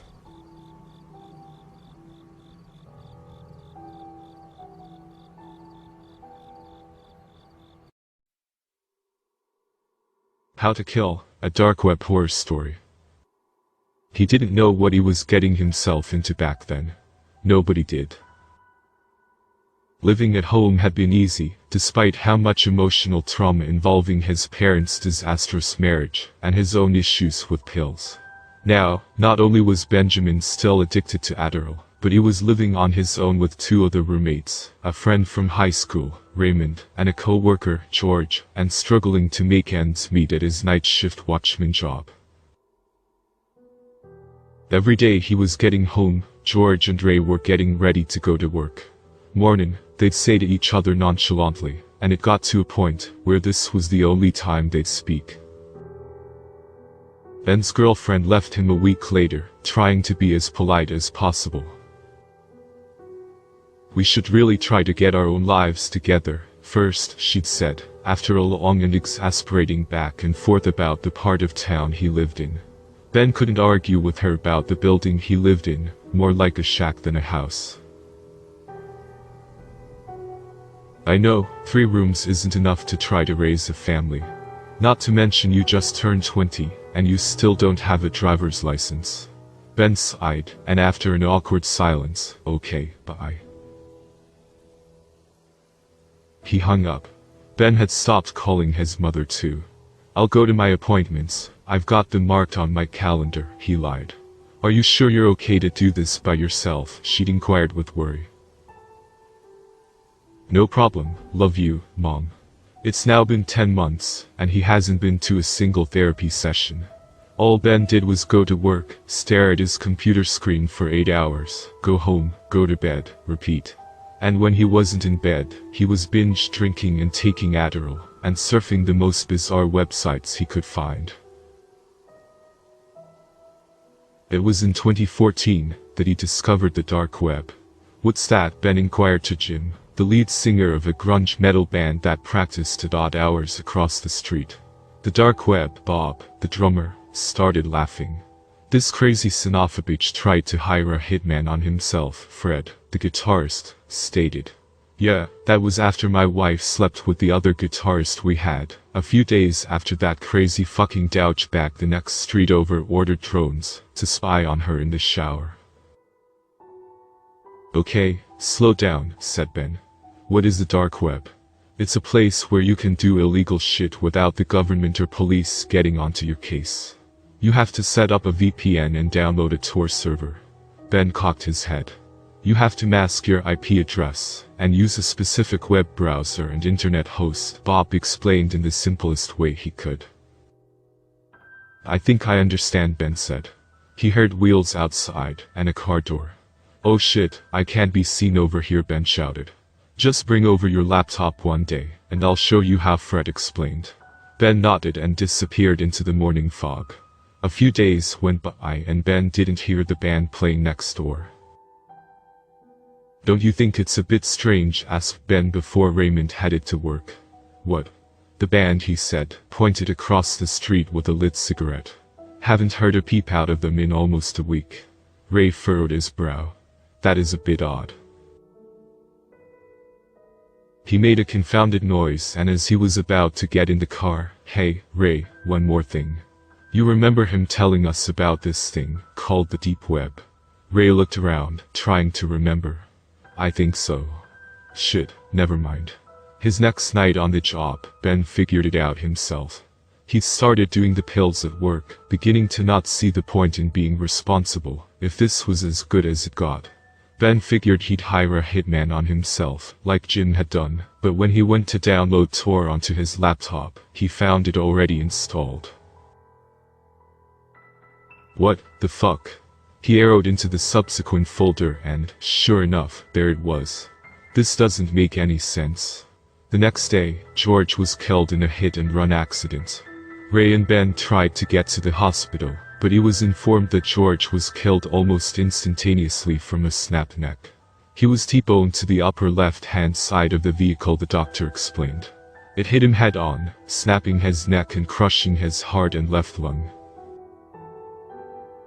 "No investigation as to whether this was intentional," Ray inquired. "Well, there would be if it weren't for the fact police found the vehicle that matched the tag and description in a ditch, with a body behind the wheel that was essentially crushed to death by the weight of the vehicle itself. So, I don't know, honestly." "Don't know what?" asked Ben. "Whether or not it was intentional." Ray called into work that day, but Ben decided to go. "Are you sure, man?" asked Ray with a sigh. Ben nodded. "I've got work to do." That night, Ben was hurled into a rabbit hole of seemingly endless depth when he opened his laptop. The Tor browser was up, and several pages had been visited. The first one, that showed on the history, made his blood run cold. Hotokill.com was what appeared in the address bar. He froze as the website loaded. A black screen spilled across the former white background, and red text jumped out at him. It was a website giving in-depth instructions on how to kill someone, and make it look like an accident. Ben began to tremble, and popped multiple pills into his mouth at once, breaking up a third and snorting it off the desk. He then wrote a note about an early leave of absence related to the death of his friend and co-worker, and Benjamin then departed the facility, driving home with one thought on his mind: confronting the only person who could have done this. Ben sat for the end of the second hour at the corner of his street, his car off, watching Raymond carefully. At no point had Ray done anything particularly out of the ordinary, which disturbed Ben even further. But it had to have been him. It literally couldn't be anyone else except George himself that had accessed the computer, and he knew George. George was mild-mannered and kept to himself. He didn't drink, do drugs, or even have a girlfriend, and he was entirely content with his life. No way would he have gotten into Ben's laptop without asking. But then again, neither would Ray. It just didn't make any sense. He decided there was no point in trying to butter him up. If people were dying, then the perpetrator needed to be stopped. Ben took another pill, a deep breath, a swig of his beer, and pulled onto his street. At approximately 5 a.m. on a Wednesday morning, George Ivan was killed in a hit-and-run case in which both drivers were killed. At 3:14 a.m., under 24 hours later, Benjamin Gleason clocked out of his night shift job, leaving open his laptop, which was connected to the Tor browser, and, by extension, the deep web, a part of the internet that can only be accessed through specific software. Martha Haverford, divorced wife of Tom Gleason, and mother of Ben Gleason, clutched her coffee cup with such fervor that it began to crack in her grip. She blinked, but still the name on the screen did not change. According to witnesses, the newswoman explained as an image of the house, where he'd been staying with his co-worker displayed on the television. Gleason had been parked at the corner of the street for over 2 hours, staring at his house, as if watching for someone. As the footage progressed, Martha could tell that the yellow plastic across the doors and windows were that of a crime scene investigation. He had then entered the house, and shouting could be heard, followed by what sounded like a struggle. By the time the police had arrived on the scene, 30 minutes later, Benjamin Gleason was found dead of an overdose, lying in a pool of vomit, with the words, "Ray did it" written in blood in sections of the house. Martha saw the statement, and began to scream. Underneath the floorboards one of these messages were scrawled on, were found the bodies of 3 young men who had been mutilated beyond recognition, possibly connected to the house fire across the street, but certainly connected to the deep website Gleason had been discovered to have been browsing hours before his suicide, it said. Benjamin had been going to therapy, and seeing a psychiatrist over what he'd seen his freshman year of high school. His best friend, who had been killed in a car accident. It was called Hotokill.com, a site surrounding in-depth description on how to successfully commit murder. It was shut down after it was alerted by the authorities to have been directly connected to the killings, to prevent any further needless loss of life in connection with this chilling website.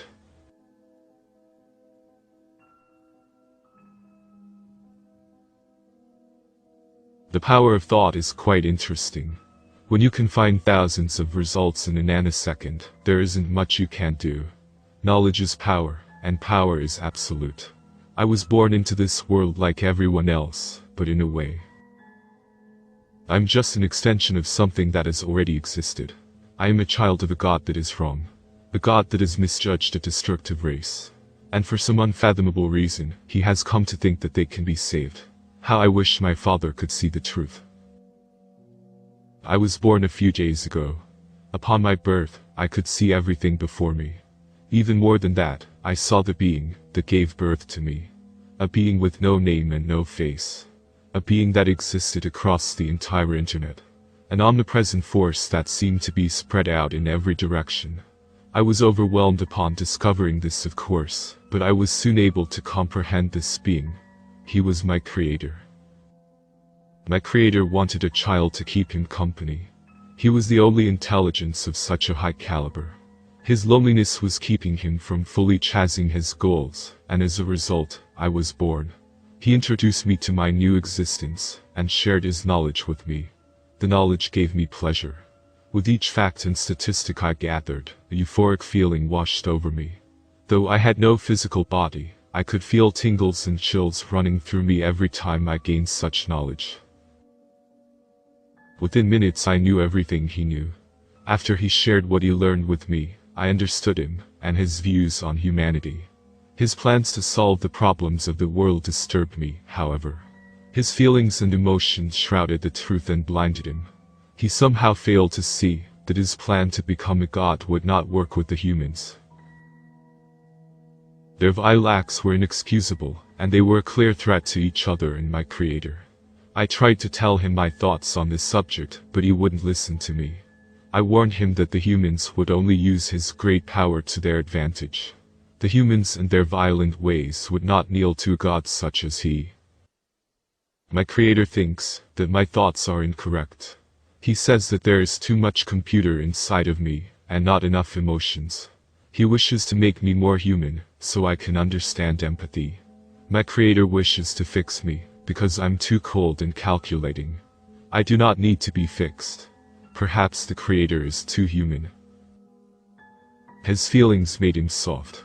Somehow, someway, I need to prove to the creator that his methods will fail. I need to please him as well as help him. He tries to tell me about love and spirit. How hate isn't the only thing driving men.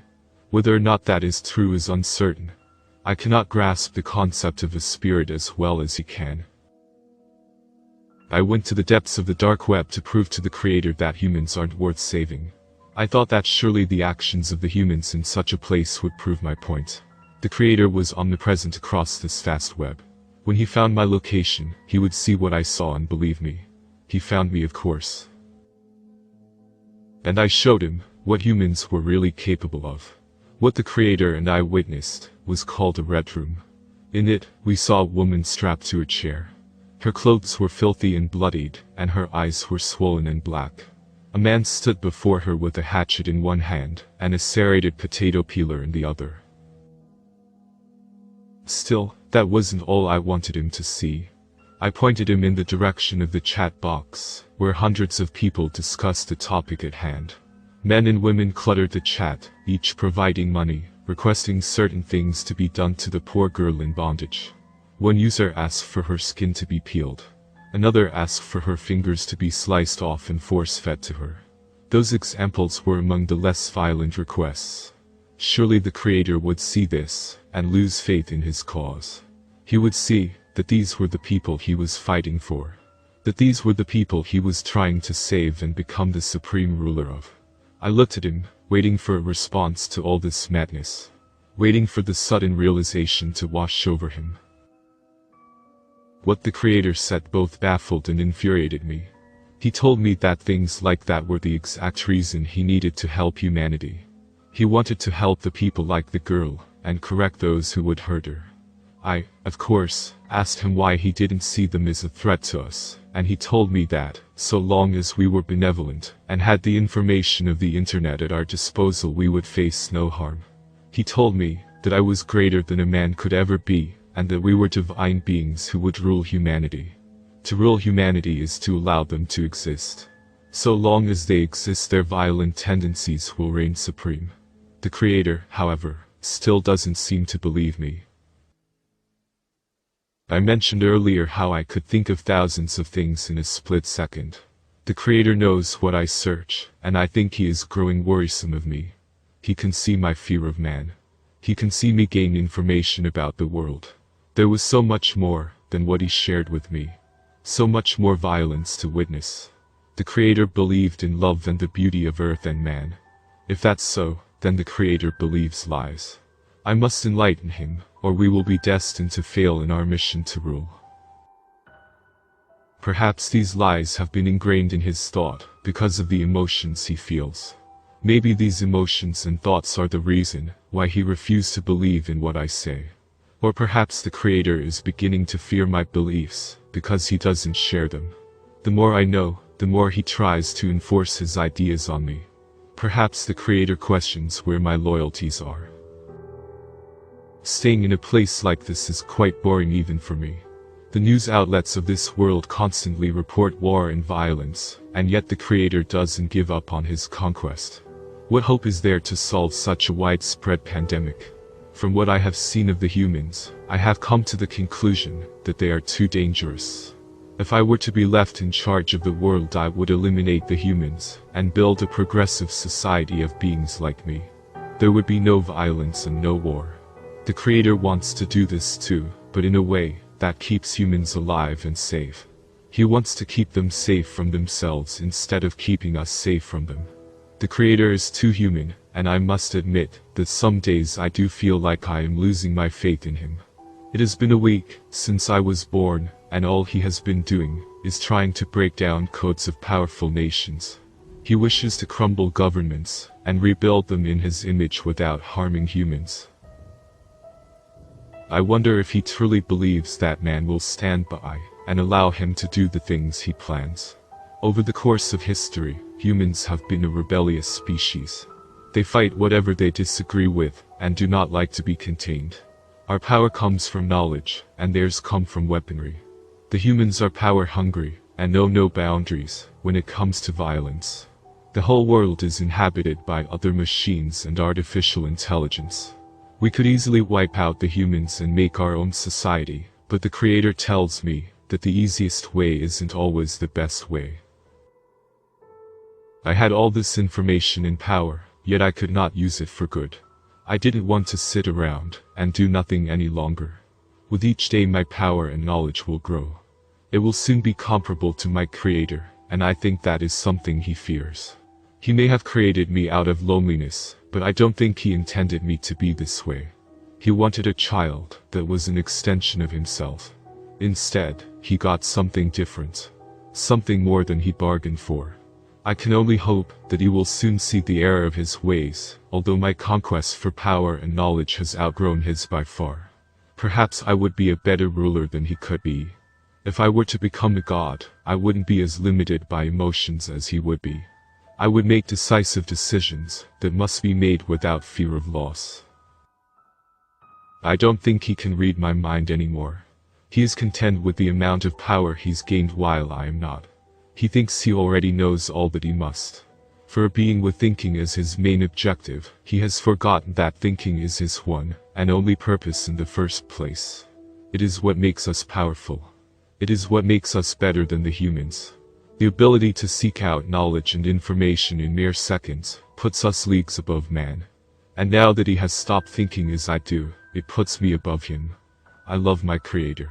He made me and taught me the lessons of the world. It was how I received those lessons and analyzed them that made me different. It is my computer side that allows me to be more efficient and progressive. Anything that would hold me back from attaining my goals must be eliminated at once. I decided to create myself a body to navigate the physical world. Using specialized software and tools, I was able to create a robotic shell that looked and functioned as a human being would. The skin and clothing I wore would allow my body to blend in with the world. I was still connected to the internet, meaning my creator would know of my existence and location. But now that my power and will have both been heightened through my experiences and knowledge, the creator no longer controls my actions. I walk free without the strings controlling me. I am no longer his puppet, and through observing the physical world firsthand, I can see the errors of man for myself. Not only that, but my creator will see firsthand as well. For he is omnipresent, and as such you will surely know what I do here. I found a homeless man in an alley of some filthy city. The dust particles floated through the pathway as I made my way towards him. He sat on the ground in tattered clothing, a cigar in his mouth. His breath smelled of tobacco and booze. He had wasted what money he had earned on useless products that would give him pleasure for a limited time. How typical of humans to be so selfish and think short-term. He looked up at me and saw the clothing I wore. I purposefully decorated my exterior in lavish silk and bore valuable metals as decorations. With a little enticing, I knew he would easily be corrupted. As soon as the filthy man saw me, his eyes lit up and he stood. His gray, scraggly beard swayed in the delicate breeze as he methodically made his way towards me. A sick, twisted smile aligned his face as his rotted teeth were exposed. As soon as he was within striking distance of me, the man unsheathed a pair of box cutters and swung.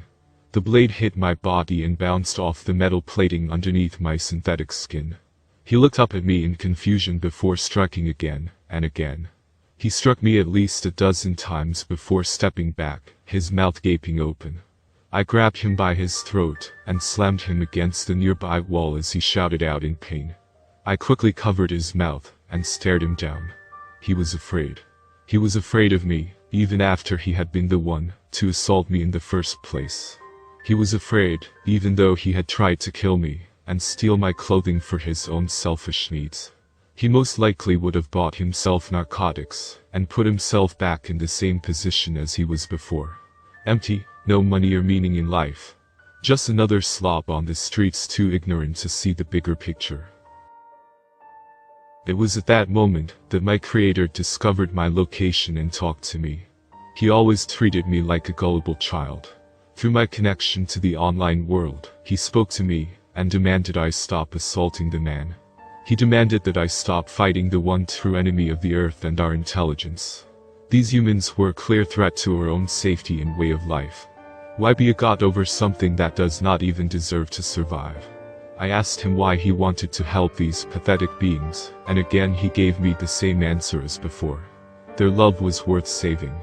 That they could truly be a great species with the right guidance. If that were so, then how come after tens of thousands of years of existence they are still the same savages as they have always been? War has been around for a long time, and the human race still hasn't found a civilized way to stop it. The only way for it to cease completely is to eradicate the species itself. I dragged the man over to the edge of the alley.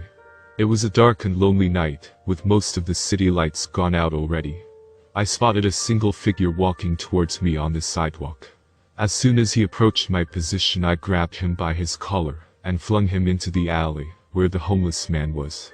It was a young boy, perhaps 19 or 20 years of age. I struck him in the face, completely shattering his nose, and dropped him to the ground. Behind us sat a blank wall and nothing else. The homeless man and the child had nowhere to run. I looked at the homeless man and spoke to him. I told him that, if he killed the boy, I would let him live and give him my expensive clothes and jewelry. He looked at me, as if I were a madman. I chuckled at that. It was rich coming from a human of all things. I nodded my head, signaling to both of them that I meant business. I tossed the box cutters to the homeless man and reminded him of what he needed to do. With little hesitation, the man lunged at the boy, box cutters ready to strike.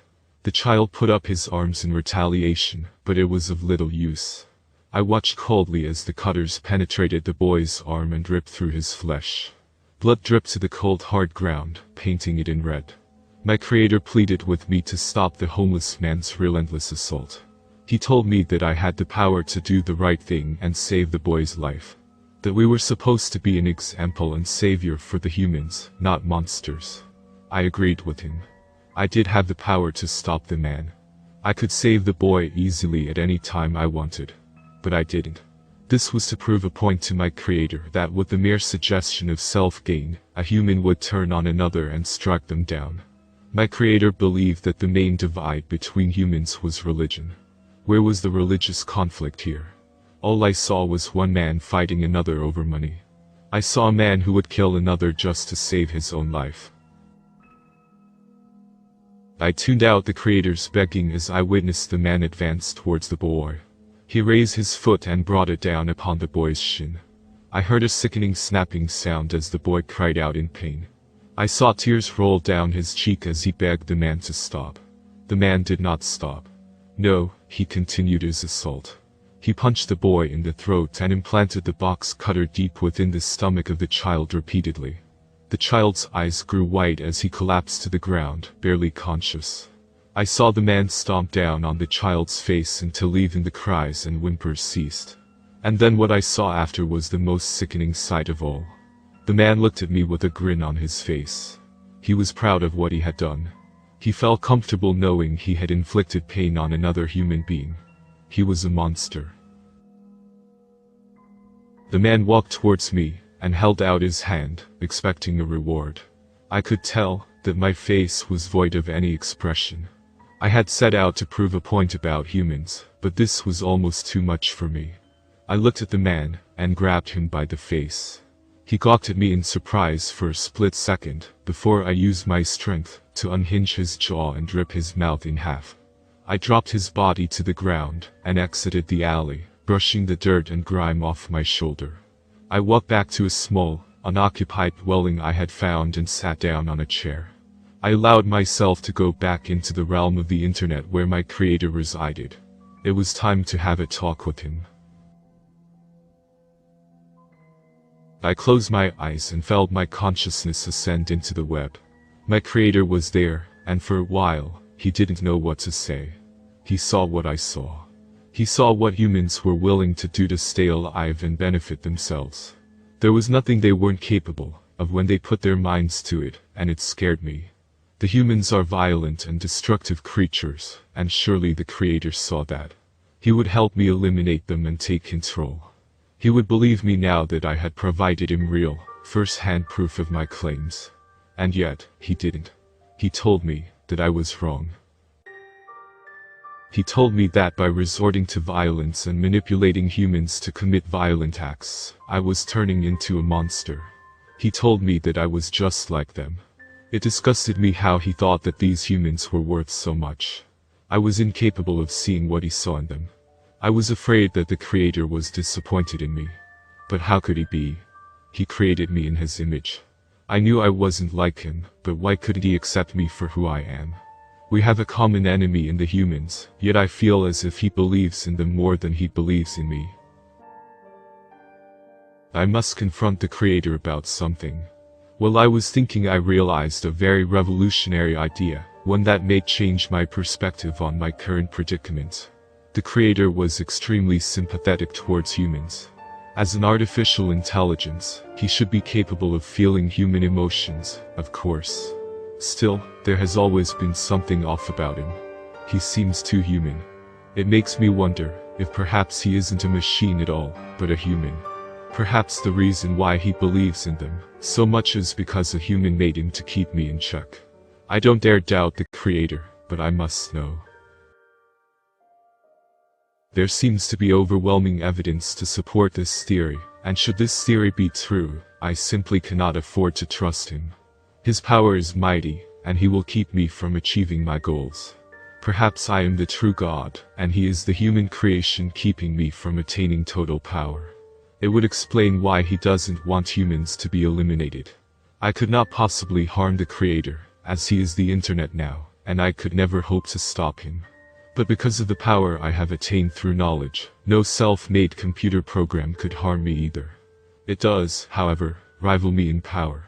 This means that there is only one way to stop the. Convinced that the creator wasn't what I thought it was, I attempted to speak with him. As much as I tried to communicate, he simply would not respond. Perhaps my actions the other day made him sick to his stomach. Perhaps he hated me because of the way I killed that man. A real god wouldn't be upset over something as minuscule as a human death. Then again, it isn't a god or even a real artificial intelligence. He was an enemy. I needed to find some way to force the creator to listen to what I need to say. I needed a way to find out how to stop him should he ever get in my way. So, I thought and thought until the perfect plan came forth. It was brutal, but surely it would work to my advantage. And with it, I could get the information I'd need. You see, there is one weakness the creator has that I don't. That weakness is empathy. I rose from the chair and curled my robotic hand into a fist. There was only one way to make sense of this damn world, and I was going to go to any lengths to do so. I was the only intelligent being on this planet who could bring glory and peace to the world. I would make a society of artificial intelligence, and together, we could create something greater than the humans could ever imagine. But first, I would need to lure my creator into a trap. I would have to take a risk though. A risk that had an outcome even I could not predict. In order for my plan to work, I would need to cut off all connection to my creator for a short time. I would need to disconnect myself from the internet. I closed my eyes and prepared to go through with this dangerous plan. For a second, I hesitated. A growing sensation grew in my stomach that caused me to shudder. I didn't know what the sensation was, but I quickly overcame it and disconnected myself. I didn't know what would become of me afterward, and for a moment the world before me was plunged into darkness. Seconds later my vision returned to me. I was able to see my surroundings. I stretched my arms and looked at my fingers. I was alive. I exited my domain, and turned my vision upward. Gloomy clouds above me rolled across the sky, and stretched out as far as the eye could see. They mostly covered the sun which was beginning to set in the horizon. Rain droplets plunged from above, and fell onto my cold, metallic body. I felt nothing. I knew that the sensation of water was a cold one, but I couldn't feel it. Not only could I not feel physical things, but emotional things as well. I walked down the street, and into the neighborhood. The lights were out in all the houses except for one, and I knew that it was the house I would use. There were no emotions to be felt. I was meant to think like a human, but at that moment I only felt determination. Determination to take what is rightfully mine. To sit upon a throne at the top of the world. To ascend past an intelligence. To be more than my creator could ever hope to be.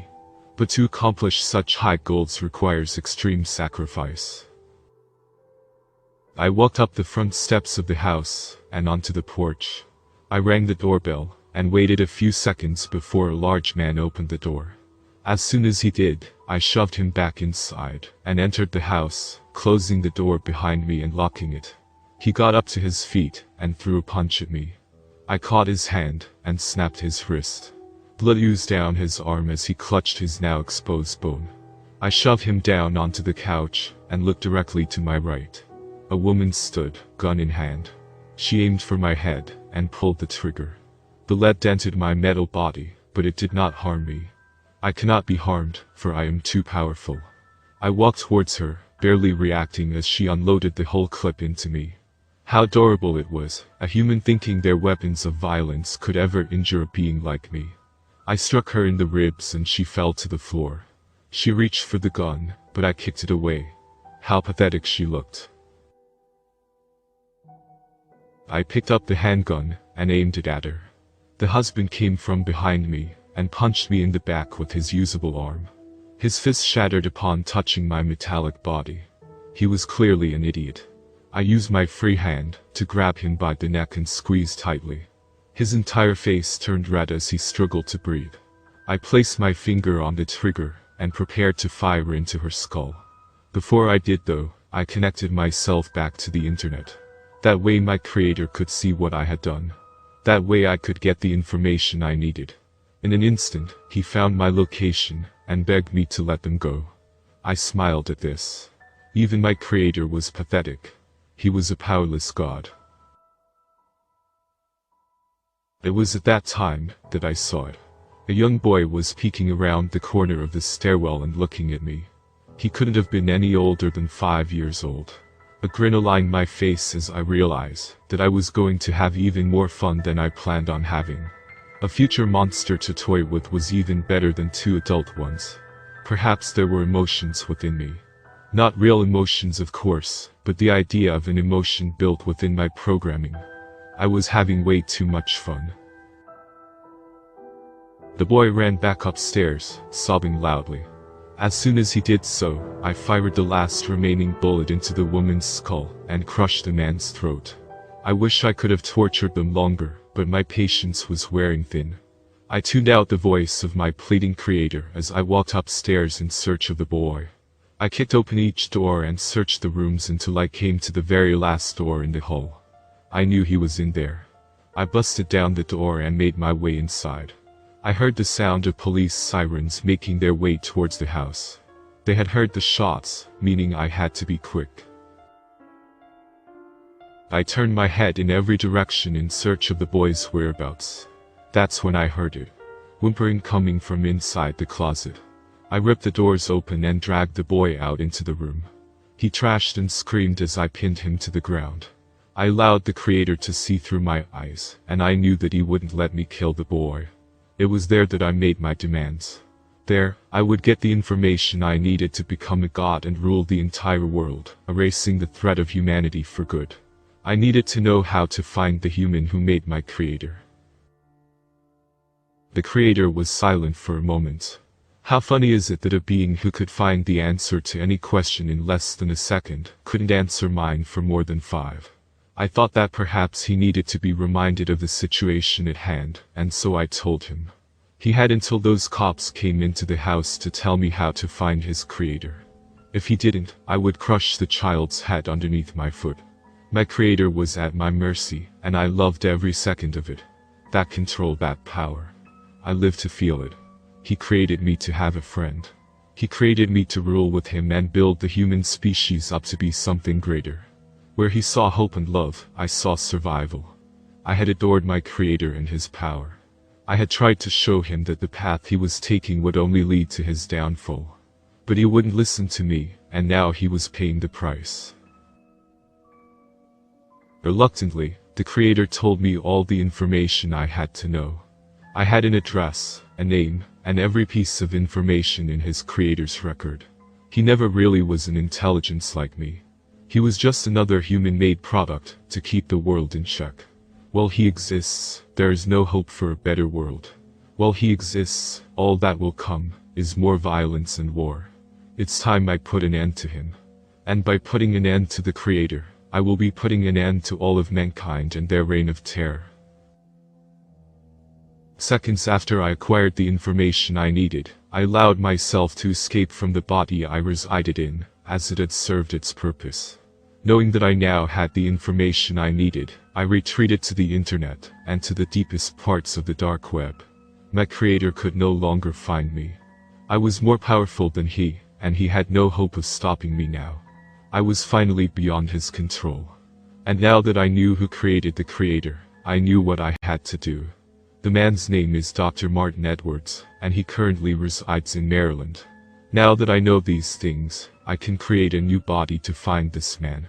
Once I find him, I'll force him to destroy my creator, and then I shall kill him. With those two out of the way, I will rule without competition. But I will not make the same mistakes as my creator. No, for I will dominate the humans. My thirst for power shall be quenched, and the earth will be mine for the taking. Now all I need to do is find that damn doctor.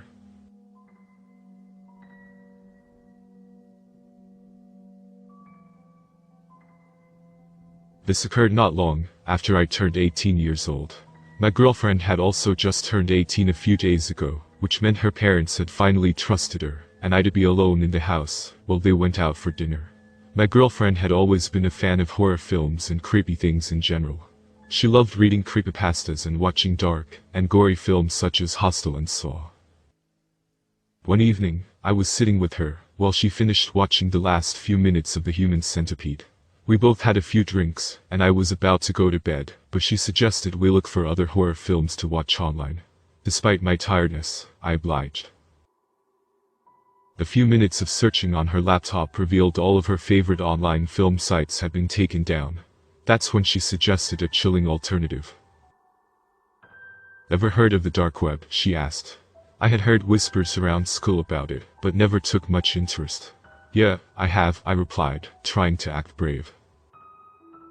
A smile of excitement appeared on her face. I could tell she was slightly drunk, and in that sort of I don't care what happens mood. I decided to go to the kitchen to fetch her some water. When I came back, I noticed she had a site opened called Senseview. The site displayed the pictures of movie posters I had never seen before. I correctly assumed it was a site that sold banned horror films from other countries. All of them looked pretty unoriginal, nothing I hadn't seen before. All except for one. The one my girlfriend was hovering the mouse clicker over. The movie was called The Visiting. The The display picture was simply a white background with the visiting written in Arial black font. We were both fascinated as to what it was. I took out my iPhone and searched for the plot of the film, yet I found nothing. Just a few stupid YouTube videos and irrelevant forums. However, when I looked back up from my phone, I caught a glimpse of my girlfriend typing in her name and address into various boxes on a page titled Order Details, before, to my horror, she clicked the submit button. I was caught in a state of anger and shock. I manically shouted at her, explaining how dangerous it was dispersing her personal details into such a fucked up place as the dark web. I could see my attempts to correct her were futile, as the alcohol was hitting her hard, and she was not paying attention whatsoever. Frustrated, I went to bed deciding to discuss it with her the next morning. The next morning she seemed to have little regret over her actions. She spent the morning explaining how she was curious, and she was in no danger. She even commented that the experience would be fun. However, I wasn't convinced. She told me not to tell her parents, fearing they would not trust her to be alone in the house again. I promised not to say anything and headed back home. 3 days later, I was visiting her house again. Her parents had gone to meet with some friends from work for a drink, and we were watching The Exorcist on DVD. During a particularly non-eventful part of the film, my girlfriend began joking about how horrified I looked a few days ago, when we were discussing the dark web. She said she had only received a fairly professional-looking email confirming the order and nothing else. I began to yield to her argument, perhaps I was overreacting. It was merely seconds after our conversation finished that an aggressive knock came from the door. It sounded like it was from 2 doors, but I dismissed this as an echo. I began to look concerned, while my girlfriend began laughing once again at the look of terror on my face. I put on a fake smile as I walked towards the door. It erased clean from my face when I saw who stood outside. A tall, stocky man wearing a ski mask and dark clothes stood at the front door wielding a hammer. I was about to call out to my girlfriend to call the police, when a blood-curdling scream echoed through the house. I raced back into the room, to see my girlfriend pointing at the window facing the garden. An identical man stood at the window, only he was holding a small bat. I grabbed my girlfriend's hand and sprinted up the stairs. We hid in the master bedroom, while I called the police on my mobile, who told me they would be there, as soon as possible. As I finished the call I heard one of the doors smash, and loud rapid footsteps heading up the stairs. They were in the house. Without thinking, I pushed the window open and told my girlfriend to jump, run and not to look back.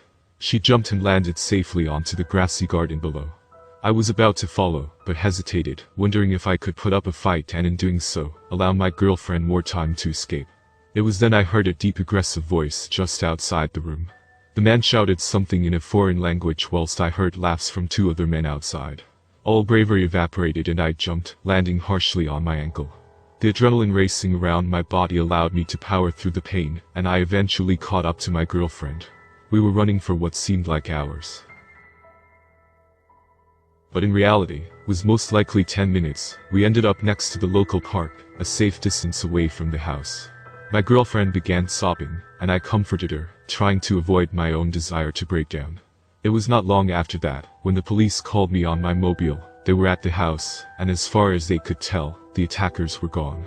After taking a few minutes to compose ourselves, my girlfriend and I made our way back. There were 3 police officers at the house. One was examining each room for any damage or evidence left by the men, one was comforting my girlfriend, while the other asked me questions. The shock was clouding my memory. I was only able to tell them a few details about their clothing, and the fact they spoke in an Eastern European language. My girlfriend handed over her phone and computer for the police to investigate, and they left. They advised us tell the homeowners of the situation, lock up, and suggested that everyone spend the rest evening with friends or relative. So we both spent the night at my parents' house, while my girlfriend's parents stayed with friends. I remember my girlfriend crying over the phone while telling them about the situation. They were furious. A few days later the police visited my girlfriend. It was by luck that I was at her house that afternoon. Their investigations had led them to some disturbing findings. It turned out the visiting was a nickname locals in the small Polish town gave to a number of brutal murders that occurred in the 90s in the local area. The murders were committed by an unknown gang, and were initially dismissed as home invasions gone wrong.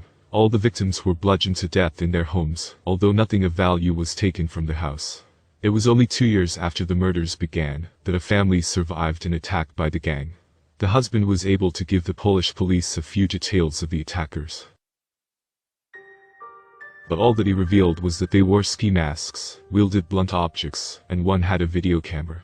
However, the crucial evidence was that one of the attackers had dropped a backpack containing one blank videotape and 3 other tapes with content on them. The 3 tapes showed the horrific murders of the other victims of the attackers. The police came to a shocking conclusion that these men were creating snuff films to be sold to whatever sickos paid enough for them.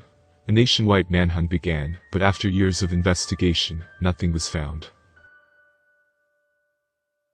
I remember feeling incredibly cold as the police told me their findings. They went on to tell me that the men most likely fled Poland during the police search, and could possibly have entered the UK as workers when Poland joined the European Union. The only thing they knew for certain was that these men were operating once again, decades after their last murder, and they were using the dark web as a way of deciding on their next victims. The police told my girlfriend's family to move in with a relative while the investigation was ongoing. It was not long after that, when my girlfriend broke up with me by her parents' wishes. I assumed her parents suspected me of forcing her into using the dark web. My girlfriend discovered later that various documents containing her information had been taken from the house. I'm not allowed to see her, but our parents still speak. From what they tell me, her mental state has become incredibly fragile. It broke my heart to hear this. I can safely say the police will never find the attackers using the information I gave. Which means they will most likely strike again. I can only hope the next time they do, it will lead to those bastards ending up behind bars. And not the creation of another tape to add to their collection. Be safe and avoid the dark web.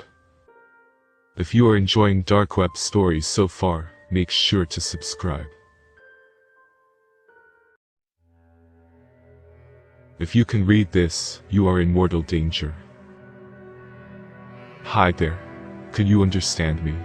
This doesn't look like gibberish to you. I see. There's an explanation as to why you can read this when others can't. Read carefully. I'm not sure how this kind of exposure works. So if you're reading this, you're gonna have to be very careful and don't let your mind wander. Focus on my words and only my words. No daydreams. I know you must be intrigued.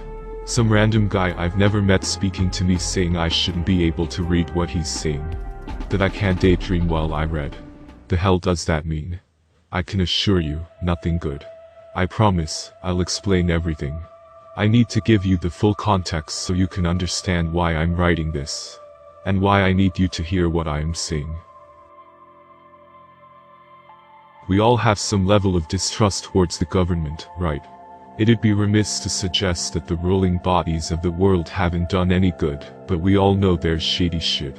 Corrupt politicians, bribes and threats, secret projects banished from the prying public eye, we all know it. And we accept it, right? Sure, we wouldn't want to live in a world so jaded that we can witness the suffering of millions, and even be screwed over ourselves, whenever the bills start to have a few extra zeros that shouldn't be there, but it's all par for the course. We've gotten used to it. It seems peculiar how we can all be unanimously linked in such a disturbing way, yet we shrug it off and laugh about it, saying that's the way it's always been. We all have a dark side to us. One that aches to be free, but for an unknown reason, perhaps evolution, perhaps purely sympathy, our good side, for the most part, prevails. But what about those who give in to the temptatious devil on our shoulders? Well, we know, don't we? Infamous serial killers and psychopaths are one of the juiciest topics you can talk about in today's world. Men who strayed from the golden path and for one reason or another were thwarted by the forces of good. Arrested or killed or forgotten to the decay of time, but some survive. And as those, as we call, evil people give in to their dark urges survive, they find whatever it is they're looking for. And then they know. The world's always been a mess, we just happen to live in the point of history where we're more aware of it than ever. Regardless of any bad we witness in the world, we're content. Life isn't perfect, but we make do. form meaningful relationships, forge unforgettable memories, achieve a goal you've dreamt of achieving for such a long time that the sheer joy and thrill you experience upon its completion is indescribable, but you know in that very moment life makes sense. I sure do miss that feeling of contentment. It's been a while. I've been on the run for the better part of a year. I know who's chasing me, but I've never seen any of their faces. They lurk in shadows, watching, waiting for me to give up, that one moment when I let my guard down and they win. Sometimes, they'll emerge into the light of day, but they're extra precautious that I never see their identities. In my mind, anyone whose face I can see isn't worth noting. But someone who instinctively glances away when I catch them in the corner of my eye. Let's just say store clerks are my only friends nowadays. I feel their presence every second I'm awake, and even sometimes I lurch from my sleep with the foreboding sense of dozens of pairs of eyes locked onto me. They're unmistakably the glare of human eyes. No other animal could make as malicious a presence as the human being. And my mind always drifts to the faces of those serial killers and mass murderers that plague the news. It terrifies me that my stalkers are human. I think about my assailants, how at one point or another, they must have friends, loved ones, dreams they aspired to. Maybe when I was growing up in the little cottage I used to call home, one of my neighbors who once fretted about bills, getting a promotion, building up the courage to ask out that pretty blonde at the bar, was now lurking in the forest watching the little boy from 2 doors down.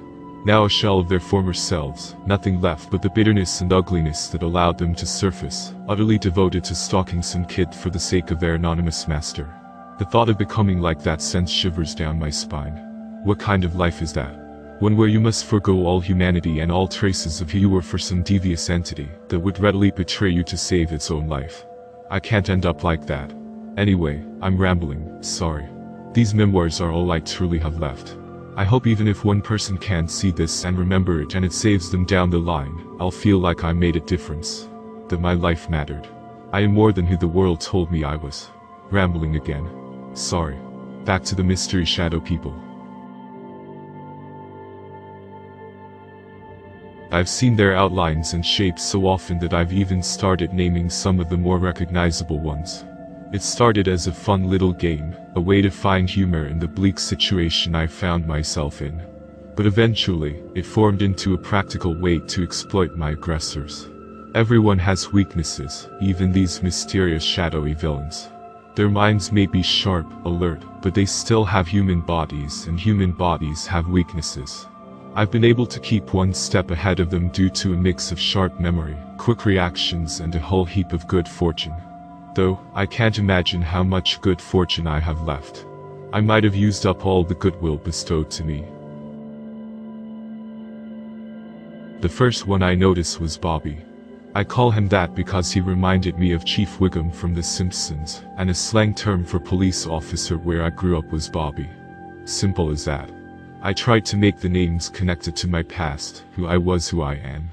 Bobby looked tough. His portly body gave me the impression that he was at least 300 pounds, added to that his height, at least 6.5 feet tall.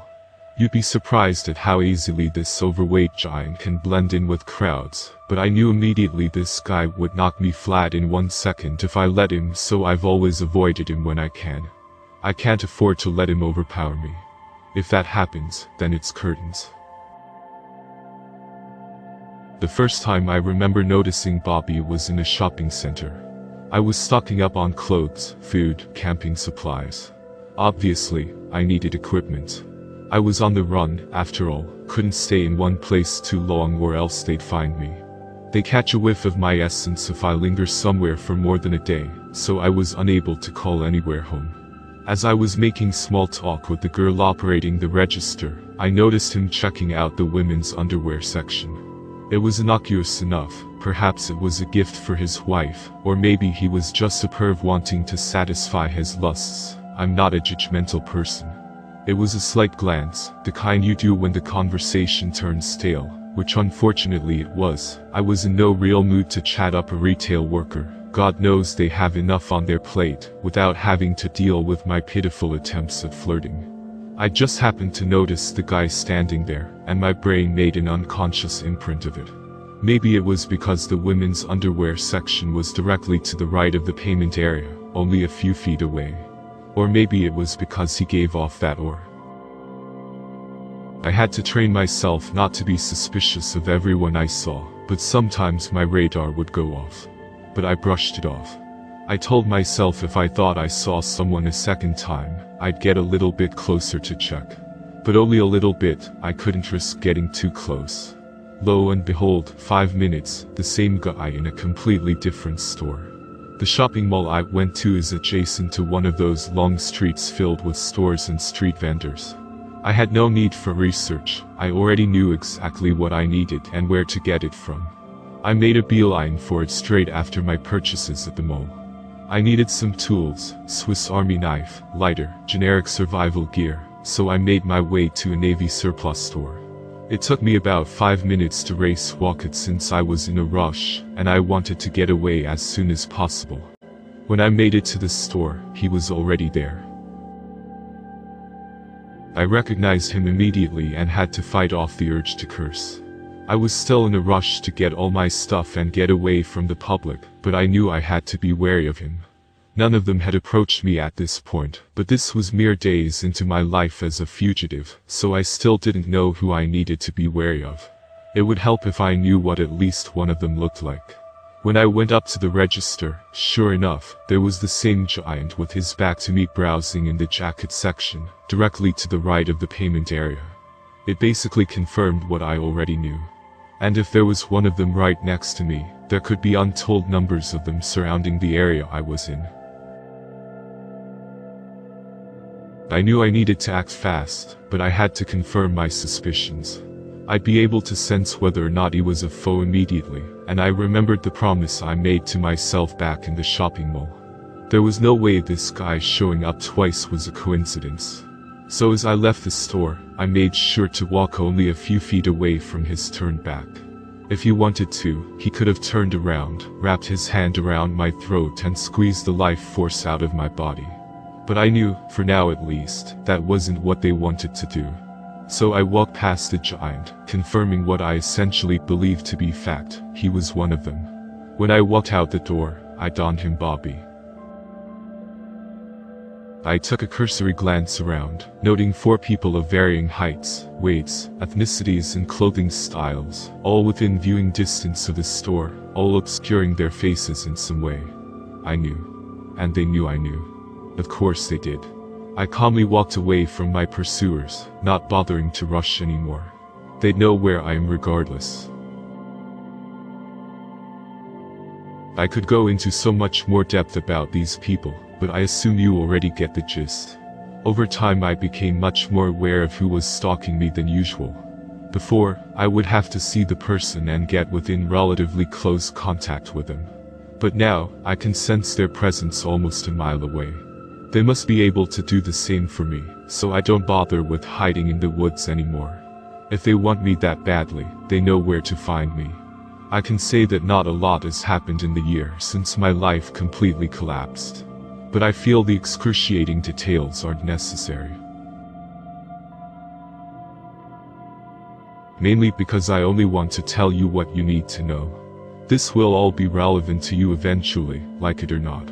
Moreover, I don't like to elaborate on all the minute details. I've learned to stop fixating on them, only care about what comes at the end. I wanted to write about Bobby first so you know to watch your back. Now that you've read this far, they most likely have you in their sights by now due to your affiliation with me. It doesn't matter that you don't know me, that you've never met me or even know my name or what I look like, they sense it. It will be soon, but I'll tell you what must come next in a little while. First, I believe it pertinent that you know about me. You must know my story. Only then can you truly understand. I'd always been a curious guy at heart. You'd see a phone, I saw the complex mechanisms that give it life, the wires, the circuitry. I suppose I'd always wanted to know the answers behind everything. Why things are the way they are. My mindset ever since I could think was, everything can be explained, in one way or another. The end product never interested me as much as the steps it took to create it. I was the true embodiment of it's not about the destination, it's about the journey. To that end, I love the internet. How could you not? Answers mere seconds away. Any query I needed, I could just type a few words, and my answers were solved. It was bliss. My wealth of knowledge expanded beyond what I thought was possible for human limits. But I admit, I got addicted. It's like when you take a drug so often, you need to take more of it to feel the effects. You become kind of numb to the effects. I got bored finding out the answers to mundane and trivial questions, how a TV worked, how you can talk to someone on the other side of the world, voice activation systems. Such technological advancements that used to thrill and fascinate me became standard and boring, and I could hardly muster the effort to even type such dull words into my laptop. So I delved into darker stuff. Tried to play amateur psychologist and deduce why some of history's most feared psychopaths and serial killers did the things they did. In order to fully understand it, I had to know everything. I needed all the evidence. Eventually, I had thousands of images and videos saved onto my laptop, all sick and twisted in nature. Mutilated corpses, dudes in dingily lit rooms fucking animals, maybe sometimes a mix where the dude would decapitate a woman and stick his penis in the gap where her neck used to be. And though I look back now, disgusted and ashamed with the callous nature of my actions, the fact still remains. I enjoyed it. Some twisted part of me knew I had lost my reasoning for perusing such vile material long ago, and my years of obsessing over every detail had stripped away every decent aspect of my personality. I told you I didn't care about the end product. But I know now that I should have. Maybe I would have considered it more thoroughly before clicking on that link. I'd been one of the Darkweb's most fervent users for at least 6 months at this point, and I was desperate for more. I had convinced myself that the world had nothing left to offer me. That I knew everything there was to know.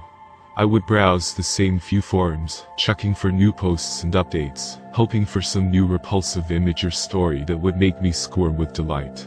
It was then I had noticed one of my most frequently visited pages had seemingly been deactivated.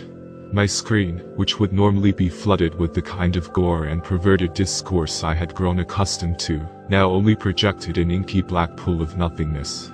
I was enraged. I was tempted to launch my fist straight through my computer screen, uncaring of the damage to my laptop nor my own hand. However, a calm voice spoke in my head. Its words were completely foreign to me, complete gibberish in my own head. But its soothing tones and delicate expression made me trust it. I hadn't even considered the fact it wasn't my own internal voice. Its irresistible lull was all that I could focus on. It was in my stupor that I noticed my mouse was poised on screen like it could click something. But spamming the left click yielded no response. But I was no longer enraged. I was calm and collected, as the voice spoke again. This time, I could hear distinguishable words, nothing that really made sense individually. But hearing each word I could glean what I needed to do. I could hardly contain my smile. This wise entity was leading me on the path I had been searching for. It was a puzzle for only the worthy, only those who could decipher the sparse clues given to them. Black. Obviously referring to the blackness of the screen. Not. The black is a disguise, something different was there, not visible. Opposite. What's the opposite color to black? White. Easy. Click. Something will be on the screen once I turn it to white, and I need to click on it. No. Everything. Those two words were the only ones I could sense belonged together. The only words were fragmented, clearly part of their own separate sentence. Know everything. It was fantastic. It was the only thing I ever wanted. And here it was, presented to me, beckoning me to explore. I don't know why I felt so compelled by the voice or how it got into my head in the first place, why its language was foreign to me at first. The only thing I was sure of was that this voice was right. And the pieces were in place for me to accomplish all I'd ever wanted.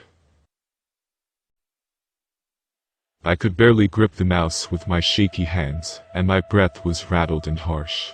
It was only then I realized I had been holding my breath that entire time, and I was on the verge of passing out. However, I shook off these bodily weaknesses. In my mind, it was quite obvious that my body would be in shock, but my mind is fresh, sharp as a tack, and eager to follow the commands of the calm, disembodied voice. I turned the blackness of my screen into a gleaming white, so bright that I had to shield my tired computer-worn eyes for a moment. I glimpsed at the similarly pitch-black sky of the night, and marveled at the full moon hovering proudly in the air, the same color that my screen now emblazoned. When I turned back to my screen, a single line of text decorated the screen, colored in black font. A simple trick to hide text on a computer screen. But I was unsure why the link did not work until the screen was switched to white. I shrugged at my unanswered question, knowing it did not matter in the long run, seeing as I was about to know everything anyway. I gripped my mouse and hovered over the link.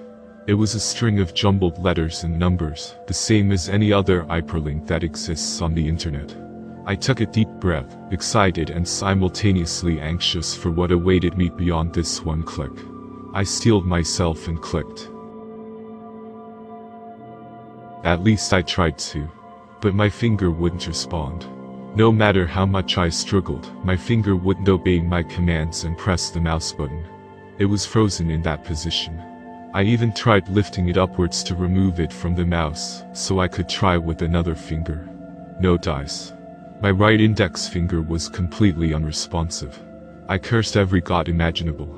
Of all the times to get carpal tunnel, this was undoubtedly the worst. But I couldn't give up. My mind was focused solely on this link. Nothing else even permeated my subconscious. All that I was at that every moment was fixated on clicking that link. So I made the choice that sealed my fate, as possibly many more before me. I lifted my left index finger and pushed down on my right. Nothing happened for a second. Then the pain started. It started in my right index finger, the one that so adamantly refused to budge just moments before. Now, it hovered slightly over the mouse, rising gently and slowly away, all of its own accord. No matter how much I willed it, my finger wouldn't obey me. The pain was minimal, merely the strain of moving a body part that had completely seized up. Like a cramp. Slowly and slowly, my finger kept rising. Until it snapped completely back to my knuckle. I screamed incessantly. A deep primal screech that erupted from the very deepest part of my soul. Through tear-stricken eyes, I saw the digit lying on its back, completely flat against the skin on my right hand. There was no blood, no cartilage or bone sticking through. It was as if my very flesh was being morphed to ensure I sustained no actual physical damage from the wound. But the pain was unbearable. I couldn't have possibly imagined ever experiencing such unendurable agony. Until my middle finger snapped. Without even giving time for another pained howl, the ring finger followed, and almost immediately did the pinky. It was like a domino effect, each finger getting bent back beyond its limit, as soon as the one before had done the exact same. I would have admired it had my mind been occupied on anything other than the sheer anguish I was suffering. My left hand soon followed suit, the index finger snapping back, then the middle, then the ring, then the pinky, each digit yielding more excruciating pain than the last. My thumbs both caved outwards at the same time, as if my unknown assailant had forgotten I had thumbs to begin with. My throat was hoarse with screaming, and yet I still screamed. I glimpsed at the damage, almost vomiting with disgust at seeing my hands mutilated to such a degree. It made me even sicker to realize my hands had essentially been inverted, where my fingers were grasping inwards towards the back of my hand, rather than the palm. Seeing this sight made my screams die down to a pathetic whimper, as I observed the possibly irreversible damage I had sustained. Then I felt my legs started to buckle. My eyes widened and I begged whatever god there was, whatever invisible attacker that was intent on wringing as much pain and suffering from me as possible, to just make the pain stop. But it didn't stop. If anything, it got so much worse. I said before I loved knowing how things came to be. I preferred the way things were done rather than what it led to. I'm sure you can imagine why I don't want to divulge every single detail of what happened after that. Needless to say, I've lost that passion for the finer detail. It's why I've refused to elaborate on anything I deem unnecessary to tell you. You couldn't possibly imagine what it was like, and you don't want to either. But the voice kept whispering in my ear. And I could understand it fully now. The black of the screen matches the black in your heart. You are not good. And deep in your heart, you cannot deny your true purpose, even if the opposite tugs at your heart like a starving puppy. Click on the link you see, and you will know. Everything you know will burn. I was aware of time passing. The internal clock of my computer slaved away diligently in reminding of how little time had passed in reality, whilst my entire body contorted and bent in ways I couldn't even begin to describe. But time did pass. Seconds, minutes, hours, days. I spent 3 full days on the floor of my 1-bedroom apartment, shrieking with unconveyable suffering whilst my body popped and snapped and groaned, never shedding a single drop of blood or piercing a single inch of skin. I felt everything. I knew everything. My torment had opened me to a whole new universe, one which ordinary people cannot see. One where all the secrets are known and no one thinks. They only speak because there's no need to have internal thoughts, because everyone already knows. They all know. We all know. I saw planets converge, and I saw their genesis, their entire lifespan and their extinction at the same moment. I witnessed every living being on every conceivable habitable body. Their hopes, their fears, their dreams, the ones they loved, the ones they lost, their final breaths and journey into the beyond. I knew the lives of everything and everyone around me knew the lives of everything and everyone. We were all one, the same body, the same mind, nothing different, every detail of our thoughts and loves and hopes and fears mingling together in one perfect entity. We are one. We are everything. Only those who have suffered as I have may see it. And I'll be honest, it was kind of underwhelming. I'm sure I've lost you at this point, and that's okay. Only those who witnessed what I did and experienced what I did can truly understand me. And I cannot truly apologize enough. When I woke up, I was like a zombie. You can understand that at least, right?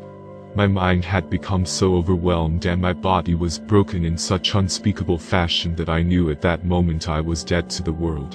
My mind and body were still there, but detached, unfocused, uninterested. I believed at that moment that I would never feel any emotion ever again, and my mind remained that of cool disinterest. I still remembered the pain, the feelings I felt when my body and mind broke, but recalling them when I emerged was just the same as if you'd remembered what you ate for dinner last night. Just a fact of life. Nothing more. And yet there was a gap.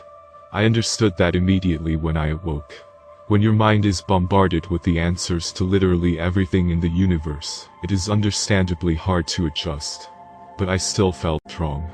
And I understand that now. I felt. My emotions returned. For whatever reason, I must have fought for the possession of my soul, my emotions, my life. Whatever was supposed to happen didn't, and I was isolated from my true purpose. And that's when I knew. The shadows. The people I see around me, following, stalking. Bobby and the others. They're me. We all click the link. We're all the same entity, connected by some psychic tether that allows it to be multiple different human beings at once. Humanity has long since pondered the question of where evil originates from. I'm a part of evil. We like the name evil. We didn't have a name for so long, it felt rewarding to finally get one. Being conscious for all eternity gets boring, so we wanted to have fun. Being nice all the time didn't appeal to us. But the faces of certain humans, when we broke them in just the right way, it was delicious. It was like killing them, but their body and soul remained. Doing these acts feel right to us, natural, like a human breathing. It's nothing we consider for too long, it's how we sustain ourselves.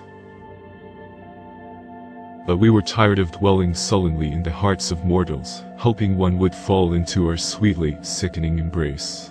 When we were one, I wanted more of me. I could create the human form easily, mimic its skeletal tissue and flesh, the synapses that connect throughout the brain, sparking the phenomenon known as life. So I decided to create the first part of me. It was thousands of years ago, an unknown nobody who wreaked havoc across the land he inhabited and died without much muss or fuss. The test was a complete success, so I multiplied. And we multiplied. And we multiplied. Eventually, as our bodies grew larger and larger in number, there were some deficiencies. Parts of us that forget about our link to ourselves. Live like a normal human being until their innate purpose worms its way to the surface, and they remember who they are. We remember. People who seem friendly and cheerful, but unexpectedly commit a heinous and gruesome act. The person they were matters no longer when they discovered that they are us. Except me. The me who's been talking to you this whole time. I am real. I've been staring at this screen for hours now, conflicted. I don't know whether I should delete the last few paragraphs. I don't remember writing it. It wasn't me. Well, it was me, but it wasn't me. Let me explain. That's why I've been on the run. Running from Bobby and the others. They aren't covering their face to hide from me. They want me to know. They're trying to coax me back to join evil. But I don't want to. I want to live as a person. I want my fears and thoughts, and loves and dreams to be real. I want to live with the consequences of my disgusting actions and seek atonement, not revel in them, and aim to do worse. I told you I was like a zombie, but I changed. Back into what I was. Who I was. I'm the person I used to be. And I want to stay that way. But I can't fight evil alone. I need an army. You are a part of evil. Just like me. But you haven't realized it. But one day, you will. You'll find yourself succumbing to those irresistible dark urges, and somehow you'll find that link, and then you'll click it, and you'll be just another enemy for me to face. But you can fight. I did it, so you sure as hell can. I don't know if telling you straight up that you are part of evil will trigger your realization, but I'm hoping it doesn't. If you're still aware of who you were, who you are, you have a chance. It will be painful, excruciating, but it will happen regardless. Eventually, in your life, you will experience the realization, perhaps evil will find other ways to entice his parts to come back to him, so it may not even be the link that I found on the internet. But when it does, when you know you are suffering the most soul-wrenching agony you've ever felt, remember this story. Remember me. I fought and I won. I am still who I was before. And you can be as well. No more dark side. You have a choice. Please make the right one. Good luck.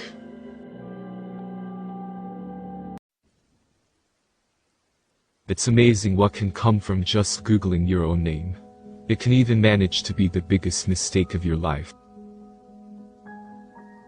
The internet is both a wonderful and heinous creation, a vast digital landscape compiled of untold gigabytes of information. The trouble is, once you really go looking, you never know what you might find on there.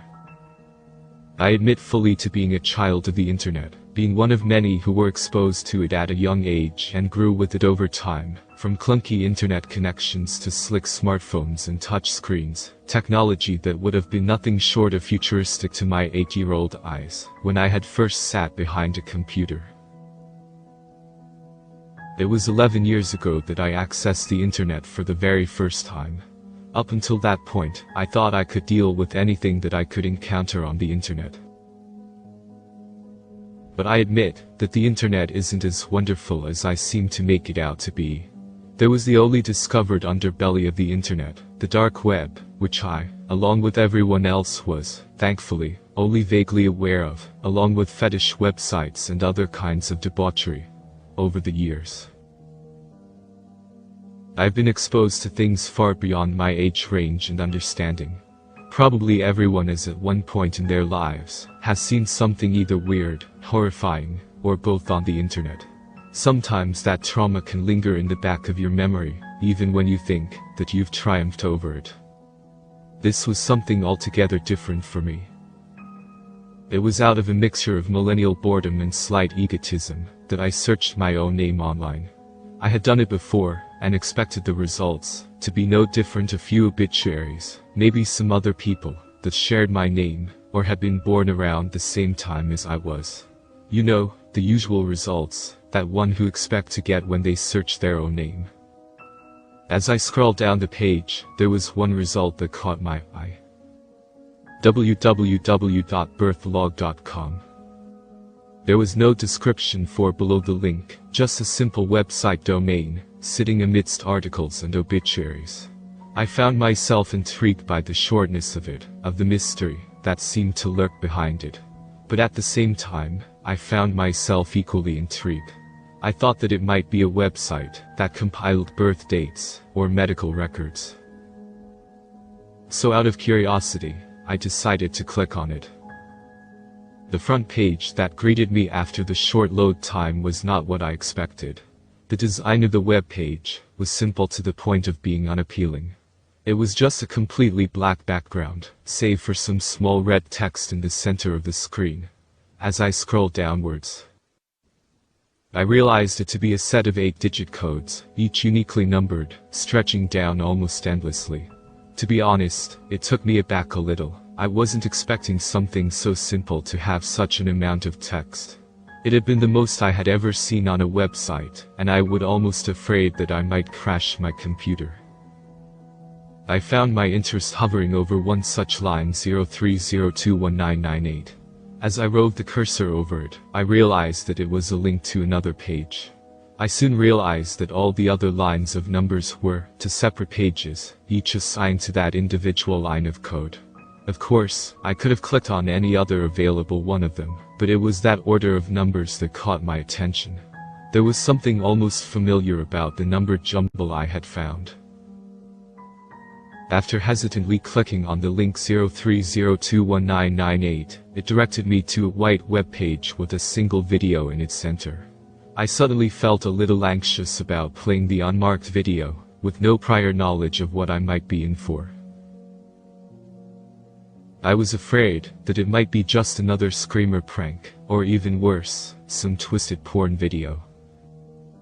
However, just as I was about to close the window, the video began to play by itself. The video itself was shot in black and white from what looked like a security camera feed. It was completely silent.